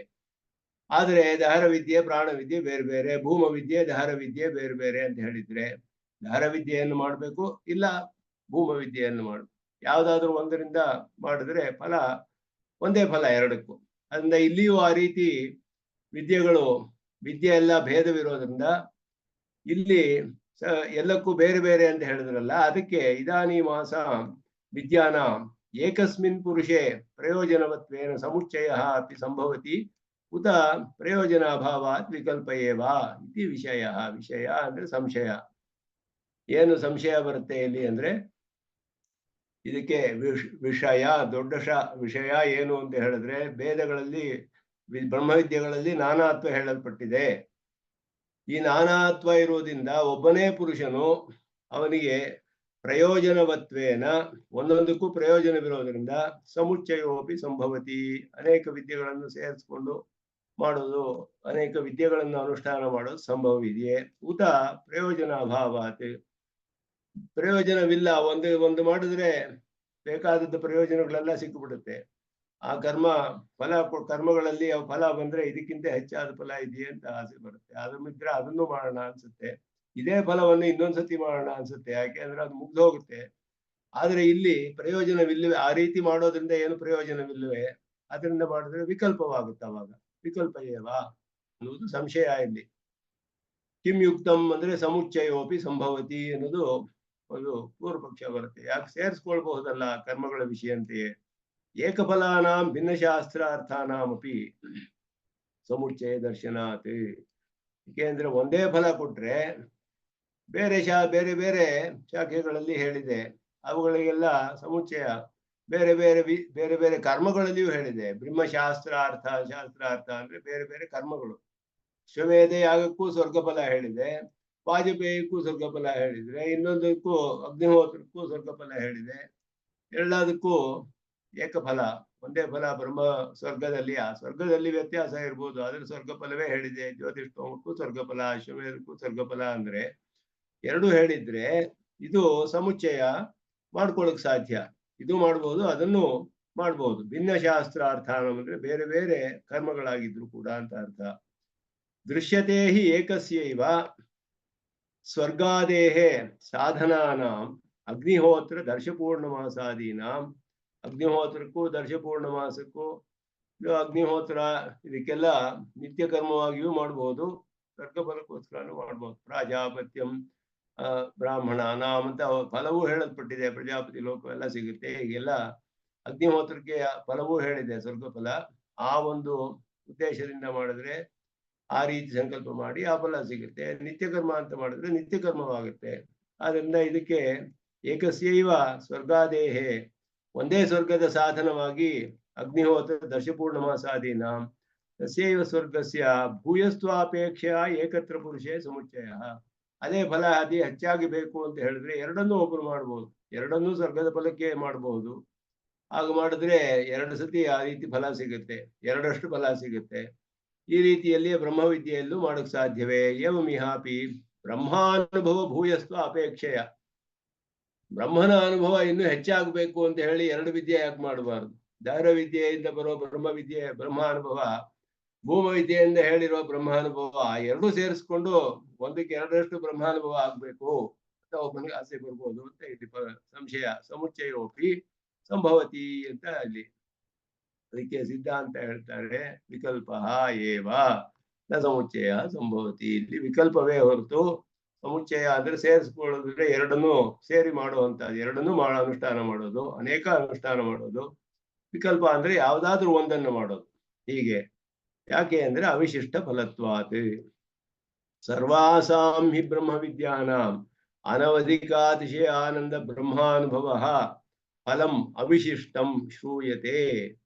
ಎಲ್ಲದಕ್ಕೂ ಪರಿಪೂರ್ಣ ಬ್ರಹ್ಮಾನುಭವ. ಪ್ರತಿಯೊಂದು ದಹರ ವಿದ್ಯೆಯಲ್ಲಿ ಅವನು ಅಪಹತ ಪಾಪಮತ್ವಾದಿ ಅಷ್ಟಗುಣ ವಿಶಿಷ್ಟನಾದ ದಹರಾಕಾಶನನ್ನು ಉಪಾಸನೆ ಮಾಡಿದ್ರು. ಬೇರೆ ಎಲ್ಲಾ ವಿದ್ಯೆಗಳಲ್ಲಿ ಎಲ್ಲ ಇರೋದು ಎಲ್ಲಾ ಫಲಗಳು ಇವನಿಗೂ ಬರುತ್ತೆ. ಅನುಭವದಲ್ಲಿ ಹೇಗೆ ಅಂದ್ರೆ ಬರೀ ಅಷ್ಟೇ ಅಲ್ಲ, ಅನುಭವದಲ್ಲಿ ಪರಿಪೂರ್ಣ ಬ್ರಹ್ಮಾನುಭವ. ಭೂಮ ವಿದ್ಯೆಯಲ್ಲಿ ಆ ಗುಣವನ್ನು ಮಾಡಿದ್ರು ಕೂಡ ಅನುಭವ ಪರಿಪೂರ್ಣ ಬ್ರಹ್ಮಾನುಭವವೇ. ಬ್ರಹ್ಮನ ಪರಿಪೂರ್ಣ ಅನುಭವ ಎಲ್ಲಾ ವಿದ್ಯೆಗೂ ಸಮಾನವಾದದ್ದು. ಕೆಲವು ಗುಣಗಳನ್ನೇ ಅನುಸಂಧಾನ ಮಾಡಿ ಆ ಉಪಾಸನೆ ಮಾಡಿದ್ರು ಕೂಡ ಫಲದಲ್ಲಿ ಪರಿಪೂರ್ಣವಾದ ಬ್ರಹ್ಮಾನುಭವ ಬರುತ್ತೆ, ಅದರಲ್ಲಿ ಯಾವ ವ್ಯತ್ಯಾಸವೂ ಇಲ್ಲ ಅಂತ ಶಾಸ್ತ್ರದಲ್ಲಿ ಹೇಳಲ್ಪಟ್ಟಿದೆ. ಶ್ರುತಿಯಲ್ಲಿ ಬ್ರಹ್ಮವಿದಾಪ್ನೋತಿ ಪರಂ ಸೇಕೋ ಬ್ರಹ್ಮಣಾನಂದ ಶ್ರೋತ್ರಿಯಸ್ಯ ಚ ಅಕಾಮಹತಸ್ಯ ಯದಾ ಪಶ್ಯತೆ ರುಕ್ಮವರ್ಣಂ ಕರ್ತಾರಮೀಶಂ ಪುರುಷಂ ಬ್ರಹ್ಮಯೋನಿ ತದಾ ವಿದ್ವಾನ್ ಪುಣ್ಯಪಾಪೇ ವಿಧೂಯ ನಿರಂಜನ ಪರಮಂ ಸಾಮ್ಯೋಪೈತಿ ಇತ್ಯಾದಿತ್ಯ. 3 ಉದಾಹರಣೆಗಳನ್ನು ಕೊಟ್ಟರು ಇಲ್ಲಿ. ಬ್ರಹ್ಮವಿದಾಪ್ನೋತಿ ಪರಂ ಅಂದ್ರೆ ಬ್ರಹ್ಮವನ್ನು ಉಪಾಸನೆ ಮಾಡುವವನು ಪರಬ್ರಹ್ಮವನ್ನೇ ಪಡೆದುಕೊಳ್ತಾನೆ ಅಂತ ಹೇಳಿದೆ ಒಂದು. ಇನ್ನೊಂದು ಅದ ತೈತಿರಿಯ ಉಪನಿಷತ್ತಲ್ಲಿ ಅಲ್ಲಿಯೇ ಏಕೋ ಬ್ರಹ್ಮಣಾನಂದ ಶ್ರೋತ್ರಿಯಸ್ಯ ಚ ಕಾಮಹತಸ್ಯ ಅಂತ ಹೇಳಿ ಶತಂ ಕಡೆಯಲ್ಲಿ ಮೊದಲು ಹೇಳ್ಕೊಂಬಂದು ಒಂದು ಅದಕ್ಕೆ 100ರಷ್ಟು, ಇನ್ನೊಬ್ಬರಿಗೆ ಅದರ 100ರಷ್ಟು, ಇನ್ನೊಂದು ಅದರ 100ರಷ್ಟು ಅಂತ ಹೇಳಿ ಶತಗುಣಿತವಾಗಿ ಹೇಳ್ಕೊಂಡು ಬಂದು ಕಡೆಯಲ್ಲಿ ಹೇಳಿದಾಗ ಬೃಹಸ್ಪತಿ ಪ್ರಜಾಪತಿ ಅಂತ ಹೇಳಿ ಸೇಕೋ ಪ್ರಜಾಪತೇರಾನಂದ ತೇ ಶತಂ ಪ್ರಜಾಪತೇರಾನಂದ ಸ ಏಕೋ ಬ್ರಹ್ಮಣಾನಂದ. ಬ್ರಹ್ಮನಾನಂದ ಎಲ್ಲದಕ್ಕಿಂತ ಅತ್ಯಧಿಕವಾದದ್ದು ಒಂದು ಬ್ರಹ್ಮನ ಆನಂದಕ್ಕೆ ಇದೆಲ್ಲವೂ ಸಮಾನ ಅಂತ ಹೇಳಿದೆ. ಅಂದರೆ ಆ ಬ್ರಹ್ಮನ ಆನಂದದಲ್ಲಿ ಎಲ್ಲಾ ಆನಂದಗಳು ಕೂಡ ಅಂತರ್ಗತ, ಎಲ್ಲವೂ ಅದರಲ್ಲಿ ಅಂತರ್ಗತವಾಗಿರುವುದರಿಂದ ಇದೆಲ್ಲದಕ್ಕಿಂತಲೂ ಅತ್ಯಧಿಕವಾದ ಆನಂದ ಬ್ರಹ್ಮನ ಆನಂದ. ಮಿಕ್ಕಿದ್ದೆಲ್ಲ ಬರೋದು ಬೇರೆ ಬೇರೆ ತಾರತಮ್ಯ ಹೇಳಿದೆ. ಬೃಹಸ್ಪತಿಯ ಆನಂದ ಅಷ್ಟು, ಪ್ರಜಾಪತಿಯ, ಇಂದ್ರನ ಆನಂದ, ದೇವತೆಗಳ ಆನಂದ, ಪಿತೃಗಳ ಆನಂದವೇನು, ಈ ರೀತಿ ಎಲ್ಲ ಹೇಳಿ ಮನುಷ್ಯನ ಆನಂದದಿಂದ ಆರಂಭಿಸಿ ಎಲ್ಲವನ್ನು ಹೇಳಿ ಕಡೆಯಲ್ಲಿ ಪರಮಾತ್ಮ ಪರಂಬ್ರಹ್ಮನ ಆನಂದಕ್ಕೆ ಒಂದು ಅಂಶಕ್ಕೆ ಅದೆಲ್ಲವೂ ಸಮಾನ ಅಂತ ಹೇಳಿರುವುದು. ಅವನದ್ದು ನಿರವಧಿಕವಾದ ಆನಂದ. ಆದ್ಮೇಲೆ ಆ ಬ್ರಹ್ಮನ ಆನಂದ ಹೇಗೆ ಅಂದ್ರೆ ಈ ಒಂದು ಆನಂದ ಅಂತ ಹೇಳಲ್ಪಟ್ಟಿದೆಯಲ್ಲ, ಏಕೋ ಬ್ರಹ್ಮಣಾನಂದ, ಇದುವೇ ಯಥೋ ವಾಚೋ ನಿವರ್ತಂತೆ ಅಪ್ರಾಪ್ಯ ಮನಸಾ ಸಹ. ವಾಕಿನಿಂದಲೂ ಮನಸ್ಸಿನಿಂದಲೂ ತಿಳಿಯಲು ಸಾಧ್ಯವಿಲ್ಲ, ಊಹಿಸಿ ತಿಳಿಯಲು ಸಾಧ್ಯವಿಲ್ಲ ಎಷ್ಟು ಆನಂದ. ವಾಕಿನಿಂದ ವರ್ಣಿಸಲು ಸಾಧ್ಯವಿಲ್ಲ. ಅದು ಬ್ರಹ್ಮನ ಆನಂದ ಅಂತ ಹೇಳಿ ಅದರಲ್ಲಿ ಅದು ಅಪರಿಮಿತವಾದದ್ದು ಅಂತ ಹೇಳಿದೆ. ಮತ್ತೆ ಇನ್ನೊಂದು ವಾಕ್ಯ ಹೇಳ್ತಾರೆ, ಯದಾ ಪಶ್ಯತೆ. ಪಶ್ಯ ಅಂದ್ರೆ ಬ್ರಹ್ಮದರ್ಶಿ ಅಂತ ಅರ್ಥ. ಬ್ರಹ್ಮವಿದ್ದು ಅವನು ಪಶ್ಯತೆ ರುಕ್ಮವರ್ಣಂ ಕರ್ತಾರಂ ಈಶಂ ಪುರುಷಂ ಬ್ರಹ್ಮಯೋನಿಂ. ಎಲ್ಲದಕ್ಕೂ ಜಗತ್ಕಾರಣನಾದಂತಹ ಸರ್ವೇಶ್ವರನಾದ ಪರಮಾತ್ಮನನ್ನು ಯಾವಾಗ ಅವನು ಸಾಕ್ಷಾತ್ಕಾರ ಮಾಡ್ಕೊಳ್ತಾನೋ ತದಾ ವಿದ್ವಾನ್, ಆಗ ಅವನು ಬ್ರಹ್ಮಜ್ಞಾನಿಯಾದವನು ಪುಣ್ಯಪಾಪೇ ವಿಧೂಯ, ಪುಣ್ಯಪಾಪಗಳನ್ನು ಎರಡನ್ನೂ ಕೊಡವಿ ಹಾಕ್ತಾನೆ. ಪುಣ್ಯವೂ ಬಂಧಕ, ಪಾಪವೂ ಬಂಧಕವೇ. ಎರಡನ್ನೂ ಕೊಡವಿ ಹಾಕಿಬಿಟ್ಟು ಪಾಪದ ಲೇಪವಿಲ್ಲದೆ, ಕರ್ಮಲೇಪವಿಲ್ಲದೆ, ನಿರಂಜನ ಪಾಪಲೇಪ ಕರ್ಮಲೇಪವಿಲ್ಲದೆ ಪರಮಂ ಸಾಮ್ಯಂ ಉಪೈತಿ, ಬ್ರಹ್ಮನೊಡನೆ ಪರಮ ಸಾಮ್ಯಾಪತ್ತಿಯನ್ನು ಹೊಂದುತ್ತಾನೆ. ಇದು 3 ಈ ವಾಕ್ಯಗಳಲ್ಲಿ ಸ್ಪಷ್ಟವಾಗಿ ಏನ್ ತಿಳಿಯುತ್ತೆ 4 ವಾಕ್ಯಗಳಲ್ಲಿ ಅಂತ ಹೇಳಿದ್ರೆ, ಬ್ರಹ್ಮನ ಉಪಾಸನೆ ಮಾಡುವವನಿಗೆ ಅತ್ಯುತ್ಕೃಷ್ಟವಾದ ಪರಬ್ರಹ್ಮನ ಪ್ರಾಪ್ತಿಯೇ ಆಗುತ್ತೆ. ಆ ಬ್ರಹ್ಮನ ಆನಂದ ನಿರತಿಶಯವಾದದ್ದು, ಅದು ಮುಕ್ತನ ಆನಂದ ಸಮಾನ. ಶ್ರೋತ್ರಿಯಸ್ಯ ಚ ಅಕಾಮಹತಸ್ಯ ಅಂದ್ರೆ ಅಕಾಮಹತ ಅಂದ್ರೆ ಮುಕ್ತನಾದವನು ಅಂತ ಅರ್ಥ. ಮುಕ್ತನಾದವನ ಆನಂದ ಬ್ರಹ್ಮನ ಆನಂದಕ್ಕೆ ಸಮಾನವಾಗುತ್ತೆ. ಬ್ರಹ್ಮವಿತ್ತು ಅವನು ಪರಮಾತ್ಮನನ್ನು ಸಾಕ್ಷಾತ್ಕಾರ ಮಾಡಿಕೊಂಡಾಗ ಪುಣ್ಯಪಾಪಗಳನ್ನೆಲ್ಲ ಅವನು ಕೊಡವೆ ಹಾಕಿಬಿಟ್ಟು ಕರ್ಮಲೇಪವಿಲ್ಲದೆ ಬ್ರಹ್ಮನೊಡನೆ ಪರಮ ಸಾಮ್ಯಾಪತ್ತಿಯನ್ನು ಹೊಂದುತ್ತಾನೆ. ಪರಮ ಸಾಮ್ಯಾಪತ್ತಿ ಅಂದ್ರೆ ಆನಂದಾನುಭವದಲ್ಲಿ ಭೋಗ ಮಾತ್ರ ಸಾಮ್ಯಲಿಂಗಾಚ ಅಂತ ಮುಂದಿನ ಸೂತ್ರ ಬರುತ್ತೆ. ಭೋಗದಲ್ಲಿ ಆನಂದಾನುಭವದಲ್ಲಿ ಬ್ರಹ್ಮನಿಗೆ ಸಮಾನವಾದ ಆನಂದ, ಅದಕ್ಕಿಂತ ಮೇಲೆ ಒಂದು ಆನಂದವಿಲ್ಲ. ಬ್ರಹ್ಮೈ ಸ್ವಸ್ಯ ಪರಸ್ಯ ಚ ಸ್ವಯಂ ಅನುಭೂಯಮಾನಂ ಅನವಧಿಕ ಅತಿಶಯಾನಂದಂ ಭವತಿ. ಬ್ರಹ್ಮದ ಸ್ವರೂಪವೇ ಹಾಗೆ ಅಂತ ಹೇಳಲ್ಪಟ್ಟಿದೆ. ಆನಂದೋ ಬ್ರಹ್ಮ ಅಂತ ಹೇಳಿದೆ. ತನ್ನಿಂದಲೂ ಅನುಭವಿಸಲ್ಪಡುವುದು, ಪರರಿಂದಲೂ ಅನುಭವಿಸಲ್ಪಡುವಾಗಲೂ ಅನವಧಿಕವಾದ ಅತಿಶಯವಾದ ಆನಂದವೇ ಅಂತ ಹೇಳ್ತಾರೆ. ಸ್ವಸ್ಯ ಪರಸ್ಯ ಚ, ಬ್ರಹ್ಮನೇ ಅನುಭವಿಸಿದ್ರು ತನ್ನನ್ನು ತಾನೇ ಅನುಭವಿಸ್ತಾ ಇರ್ತಾನೆ, ಇನ್ನೊಬ್ಬನು ಬ್ರಹ್ಮನನ್ನ ಅನುಭವಿಸ್ತಾನೆ. ಎರಡು ಸಮಾನವಾಗಿದೆ. ಬ್ರಹ್ಮನ ಆನಂದಕ್ಕೆ ಸಮಾನವಾದ ಆನಂದ ಅನುಭವ. ಇವನಿಗೆ ಭೋಗ ಮಾತ್ರ ಸಾಮ್ಯ, ಭೋಗ ಅನುಭವದಲ್ಲಿ ಆನಂದ ಅನುಭವದಲ್ಲಿ ಸಾಮ್ಯವಿದೆ. ಅಂದ್ರೆ ಸಮಾನವಾಗಿದೆ ಅಂತ ಹೇಳಲ್ಪಟ್ಟಿದೆ. ಅದು ಅನವಧಿಕವಾದ ಅತಿಶಯವಾದ ಆನಂದ. ಸಚ ತಾದೃಶಃ ಬ್ರಹ್ಮಾನುಭವ ಏಕಯಾ ವಿದ್ಯಾಯ ಅವಾಪ್ಯತೆ ಚೇತ್. ಈ ರೀತಿಯಾದ ಬ್ರಹ್ಮಾನುಭವ ಒಂದೇ ವಿದ್ಯೆಯಲ್ಲಿ ನಮಗೆ ಸಿಕ್ಕಿಬಿಟ್ರೆ ಕಿಮ್ ಅನ್ಯೈಹಿ ಬೇರೆ ಕಿಮ್ ಅನ್ಯಯ ಮಿಕ್ಕ ವಿದ್ಯೆಗಳಿಂದ ನಮ್ಗೇನಾಗ್ಬೇಕಾಗಿದೆ? ಒಂದು ವಿದ್ಯೆಯಲ್ಲಿ ಎಷ್ಟು ಸಿಕ್ಬಿಟ್ರೆ ಬ್ರಹ್ಮನಿಗೆ ಸಮಾನವಾದ ಆನಂದ. ಕಿಮ್ ಅನ್ಯಯ ಇನ್ನೊಂದು ವಿದ್ಯೆಯಿಂದ ನಮಗೇನು ಸಾಧಿಸ್ಬೇಕಾದಿಲ್ಲ. ನ ಸಮುಚ್ಚಯ ಸಂಭವ, ಅದರಿಂದ ಸಮುಚ್ಚಯವಾಗುವುದಿಲ್ಲ. ಎರಡೆರಡು ಮೂರು ಅನುಷ್ಠಾನ ಮಾಡೋದು ಸಾಧ್ಯವಾಗುವುದಿಲ್ಲ. ಸ್ವರ್ಗಾದೇಹೇ ಸ್ವರ್ಗಗಳ ವಿಷಯದಲ್ಲಿ ಆದರೂ ದೇಶತಃ ಕಾಲತಃ ಸ್ವರೂಪದಶ್ಚ ಪರಿಮಿತತ್ವೇನ ಮೂರು ಇದರಲ್ಲಿಯೂ ಪರಿಮಿತವಾಗಿದೆ. ಆನಂದದ ಒಂದು ಪರಿಮಾಣ ಎಷ್ಟು ಅವನಿಗೆ ಅನುಭವ, ಅದು ಸ್ವರೂಪತಃ ಅದು ಕಡಿಮೆ. ಯಾವ ದೇಶಕ್ಕೆ ಹೋಗಿ ಅವನು ಅನುಭವಿಸ್ತಾನೆ ಅದು ವ್ಯತ್ಯಾಸವಿರುತ್ತೆ. ಒಂದು ಇಂದ್ರ ಲೋಕದಲ್ಲಿ ಒಂದು ವರ್ಣ ಲೋಕದಲ್ಲಿ ಅದರಲ್ಲಿ ವ್ಯತ್ಯಾಸ ತಾರತಮ್ಯವಿರುತ್ತೆ. ಇನ್ನೊಂದು ಕಾಲತಃ ಇಷ್ಟು ಕಾಲ ಇರುತ್ತೆ. ಒಂದು 100 ವರ್ಷ ಇರ್ಬೋದು, ಒಂದು 10 ವರ್ಷ ಇರ್ಬೋದು. ಕಾಲತಃ ಪರಿಮಿತಿ, ದೇಶತಃ ಪರಿಮಿತಿ. ಒಂದು ಇಂದ್ರ ಲೋಕ ಹೋದ್ರೆ ಅಲ್ಲಿರೋ ಆನಂದ ಮಾತ್ರವೇ ಅನುಭವಿಸ್ತಾನೆ, ಬೇರೆ ಲೋಕದ ಆನಂದ ಬರೋದಿಲ್ಲ. ಸ್ವರೂಪತಃ ಅಲ್ಲಿ ಬರುವ ಆನಂದವೂ ಕೂಡ ಅದರಲ್ಲಿಯೂ ಕೂಡ ವ್ಯತ್ಯಾಸವಿದೆ ಪರಿಮಾಣದಲ್ಲಿ. ಇಲ್ಲಿ ಆನಂದಕ್ಕಿಂತ ಇನ್ನೊಂದು ಆನಂದ ಹೆಚ್ಚಾಗಿರ್ಬೋದು, ಅದಕ್ಕಿಂತ ಇನ್ನೊಂದು ಕಡಿಮೆ ಇರಬಹುದು. ಇದೆಲ್ಲ ಪರಿಮಿತವೇ. ಇದೆಲ್ಲ ಏತೇ ವೈ ನಿರಯಾಸ್ತಾದ ಸ್ಥಾನಸ್ಯ ಪರಮಾತ್ಮನಃ ಅಂತ ಹೇಳಿ ಚತುರ್ಮುಖ ಬ್ರಹ್ಮಲೋಕದವರೆಗೂ ಎಲ್ಲ ನರಕಕ್ಕೆ ಸಮಾನ ಅಂತ ಒಂದು ವಾಕ್ಯ ಹೇಳುತ್ತೆ. ಬ್ರಹ್ಮನ ಮೋಕ್ಷಾನಂದಕ್ಕೆ ಹೋಲಿಸಿದ್ರೆ ಎಲ್ಲ ಪರಿಮಿತತ್ವೇನ ತತ್ರ ದೇಶಾದಿ ಅಪೇಕ್ಷೆಯ ಭೂಯಸ್ತು ಸಂಭವಾತ್. ವರ್ಣಲೋಕದಲ್ಲಿಯೂ ಅನುಭವಿಸ್ಬೇಕು, ಚತುರ್ಮುಖ ಬ್ರಹ್ಮಲೋಕದ್ದು ಅನಿಸ್ಬೇಕು, ಇಂದ್ರಲೋಕದಲ್ಲಿಯೂ ಹೋಗಿ ಅನಿಸ್ಬೇಕು ಅಂತ ಒಬ್ಬನಿಗೆ ಆಸೆ ಬರಬಹುದು. ಎಲ್ಲಾ ಲೋಕಗಳ ಸ್ವರ್ಗ ಲೋಕವನ್ನು ಅನುಭವಿಸ್ಬೇಕಲ್ಲ, ಇಲ್ಲಿರೋ ಅನುಭವ ಬೇಕು, ಅಲ್ಲಿರೋ ಅನುಭವ ಬೇಕು. ಅಮೆರಿಕಾದಲ್ಲಿ ಸಿರೋ ಸುಖಗಳು ಬೇಕು, ಇಂಗ್ಲೆಂಡ್ ಅಲ್ಲಿ ಬರೋ ಸುಖಗಳು ಬೇಕು ಅಂತ ಹೇಳೋರು 2 ದೇಶಕ್ಕೂ ಹೋಗಿ ಅನುಭವಿಸ್ತಾರೆ. ಹಾಗೆ ದೇಶತಃ ಅವನಿಗೆ ಬೇರೆ ಬೇರೆ ಬೇಕು ಅಂತ ಭೂಯಸ್ತ್ವ ದೇಶಾದಿ ಅಪೇಕ್ಷೆಯ ಭೂಯಸ್ತ್ವ ಸಂಭವ ಹೆಚ್ಚು ಇರ್ಬೋದು, ಬರುತ್ತೆ, ಸಂಭವ ಇರುತ್ತೆ ಅಂದ ತದರ್ಥೇನ ಸಮುಚ್ಚಯ ಸಂಭವತಿ. ಅದರಿಂದ ಬೇರೆ 2 3 ಮಾಡಬಹುದು, ಕರ್ಮಗಳಲ್ಲಿ ಅನೇಕ ಮಾಡಬಹುದು. ಇಲ್ಲಾದರೂ ಇಹಯತು ತದ್ವಿಪರೀತ ಸ್ವರೂಪೇ ಬ್ರಹ್ಮಣಿ ತನ್ನ ಸಂಭವತಿ. ಬ್ರಹ್ಮನಲ್ಲಿ ಅತ್ಯಧಿಕವಾದ ಅನವಧಿಕ ಅತಿಶಯವಾದ ಅದಕ್ಕಿಂತ ಒಂದು ಹೆಚ್ಚಾದ ಆನಂದವೇ ಇಲ್ಲ ಎಲ್ಲಿಯೂ. ಅವನಿಗೆ ಸಮಾನವಾದ ಆನಂದ ಎಲ್ಲಿ ಸಿಗೋದ್ರಿಂದ ಸಮುಚ್ಚಯವಿಲ್ಲ. ಸರ್ವಾಶ್ಚ ವಿದ್ಯಾ ಬ್ರಹ್ಮಾನುಭವ ವಿರೋಧಿ ಅನಾದಿ ಕರ್ಮ ಅವಿದ್ಯಾ ನಿರಸನ ಮುಖೇನ ಬ್ರಹ್ಮ ಪ್ರಾಪ್ತಿ ಫಲ. ಎಲ್ಲ ವಿದ್ಯೆಗಳಲ್ಲಿಯೂ ಕೂಡ ಬ್ರಹ್ಮಾನುಭವಕ್ಕೆ ವಿರುದ್ಧವಾದ ಅನಾದಿ ಕರ್ಮವೆಲ್ಲ, ಕರ್ಮ ವಿದ್ಯೆ ಎಲ್ಲ ಪೂರ್ಣವಾಗಿ ನಾಶವಾಗುವುದರಿಂದ ಅಜ್ಞಾನ ಕರ್ಮ ಎಲ್ಲವೂ ಹೋಗ್ಬಿಡುತ್ತೆ. ಪರಿಪೂರ್ಣವಾಗಿ ನಾಶವಾಗುವುದರಿಂದ ಬ್ರಹ್ಮಪ್ರಾಪ್ತಿಯೇ ಅಂತಹ ಬ್ರಹ್ಮಪ್ರಾಪ್ತಿಯನ್ನು ಫಲವಾಗಿ ಹೊಂದಿದೆ. ಇತಿ ಅವಿಶಿಷ್ಟ ಫಲತ್ವಾತ್ ಸರ್ವಾಸಾಂ ವಿಕಲ್ಪ ಏವ. ಆದ್ದರಿಂದ ಎಲ್ಲಕ್ಕೂ ವಿಕಲ್ಪವೇ ಅಂತ ಹೇಳಿ ಅದರ ವಿಷಯವನ್ನ ಸ್ಪಷ್ಟವಾಗಿ ವಿಕಲ್ಪ ಅವಿಶಿಷ್ಟ ಫಲತ್ವಾತ್. ಬ್ರಹ್ಮವಿದ್ಯೆಗಳು ಅನೇಕವಾಗಿದೆ, ಯಾವುದಾದ್ರೂ ಒಂದು ಅನುಷ್ಠಾನ ಮಾಡಬಹುದು. ಒಂದರಲ್ಲಿಯೇ ಅನವಧಿಕವಾದ ಅತಿಶಯವಾದ ಆನಂದ ಅನುಭವ ಉಂಟಾಗುವುದರಿಂದ ಬೇರೆಯನ್ನು ಸಮುಚ್ಚಯ ಮಾಡಿಕೊಳ್ಳುವ ಸಂಭವವೇ ಬರೋದಿಲ್ಲ. ಇಲ್ಲಿ ಅವನಿಗೆ ಎಲ್ಲಾ ವಿದ್ಯೆಗಳಲ್ಲಿಯೂ ಪೂರ್ಣವಾಗಿ ಅನಾದಿ ಕರ್ಮಗಳೆಲ್ಲ ಪೂರ್ಣವಾಗಿ ನಾಶವಾಗುವುದರಿಂದ ಅಂತಹ ನಾಶವಾಗಿ ಉಂಟಾಗುವ ಬ್ರಹ್ಮಪ್ರಾಪ್ತಿಯೇ ಎಲ್ಲಕ್ಕೂ ಫಲವಾದ್ದರಿಂದ ಯಾವುದಾದ್ರೂ ಒಂದನ್ನ ಅನುಷ್ಠಾನ ಮಾಡೋದು ಮಾತ್ರವೇ ಸಂಭವವಾಗುತ್ತೆ. ಅದಕ್ಕೆ ಮೇಲೆ ಇನ್ನೊಂದು ಫಲವಿಲ್ಲ. ದೇಶತಃ ಕಾಲತಃ ಸ್ವರೂಪತಃ ಅದಕ್ಕಿಂತ ಹೆಚ್ಚಾದ ಒಂದು ಫಲವೇ ಇಲ್ಲ ಕರ್ಮಗಳಂತೆ. ಆದ್ದರಿಂದ ಇದಕ್ಕೂ ಅದಕ್ಕೂ ವ್ಯತ್ಯಾಸವಿರೋದ್ರಿಂದ ಇಲ್ಲಿ ಸಮುಚ್ಚಯವಿಲ್ಲ, ವಿಕಲ್ಪವೇ ಮಾಡಬೇಕು ಅಂತ ಹೇಳಿ ಫಲದಲ್ಲಿ ವ್ಯತ್ಯಾಸವಿಲ್ಲ.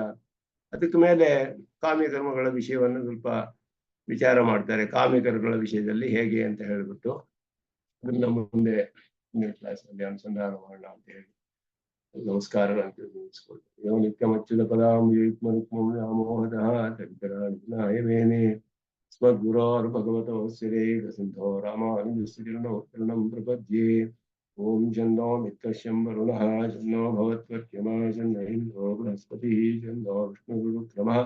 ನಮೋ ಬ್ರಹ್ಮಣೇ ನಮಸ್ತೆ ವಾಯೋ ತ್ವಮೇವ ಪ್ರತ್ಯಕ್ಷಂ ಬ್ರಹ್ಮಾಸಿ ತ್ವಾಮೇವ ಪ್ರತ್ಯಕ್ಷಂ ಬ್ರಹ್ಮಾವಾದಿಶಂ ತಮವಾದಿಶಂ ಸತ್ಯಮವಾದಿಶಂ ತನ್ಮಾಮಾವೀತ್ ತದ್ಭಕ್ತಾರಮಾವೀತ್ ಆವೀತ್ ಮಾಮಾವೀತ್ ಭಕ್ತಾರಂ.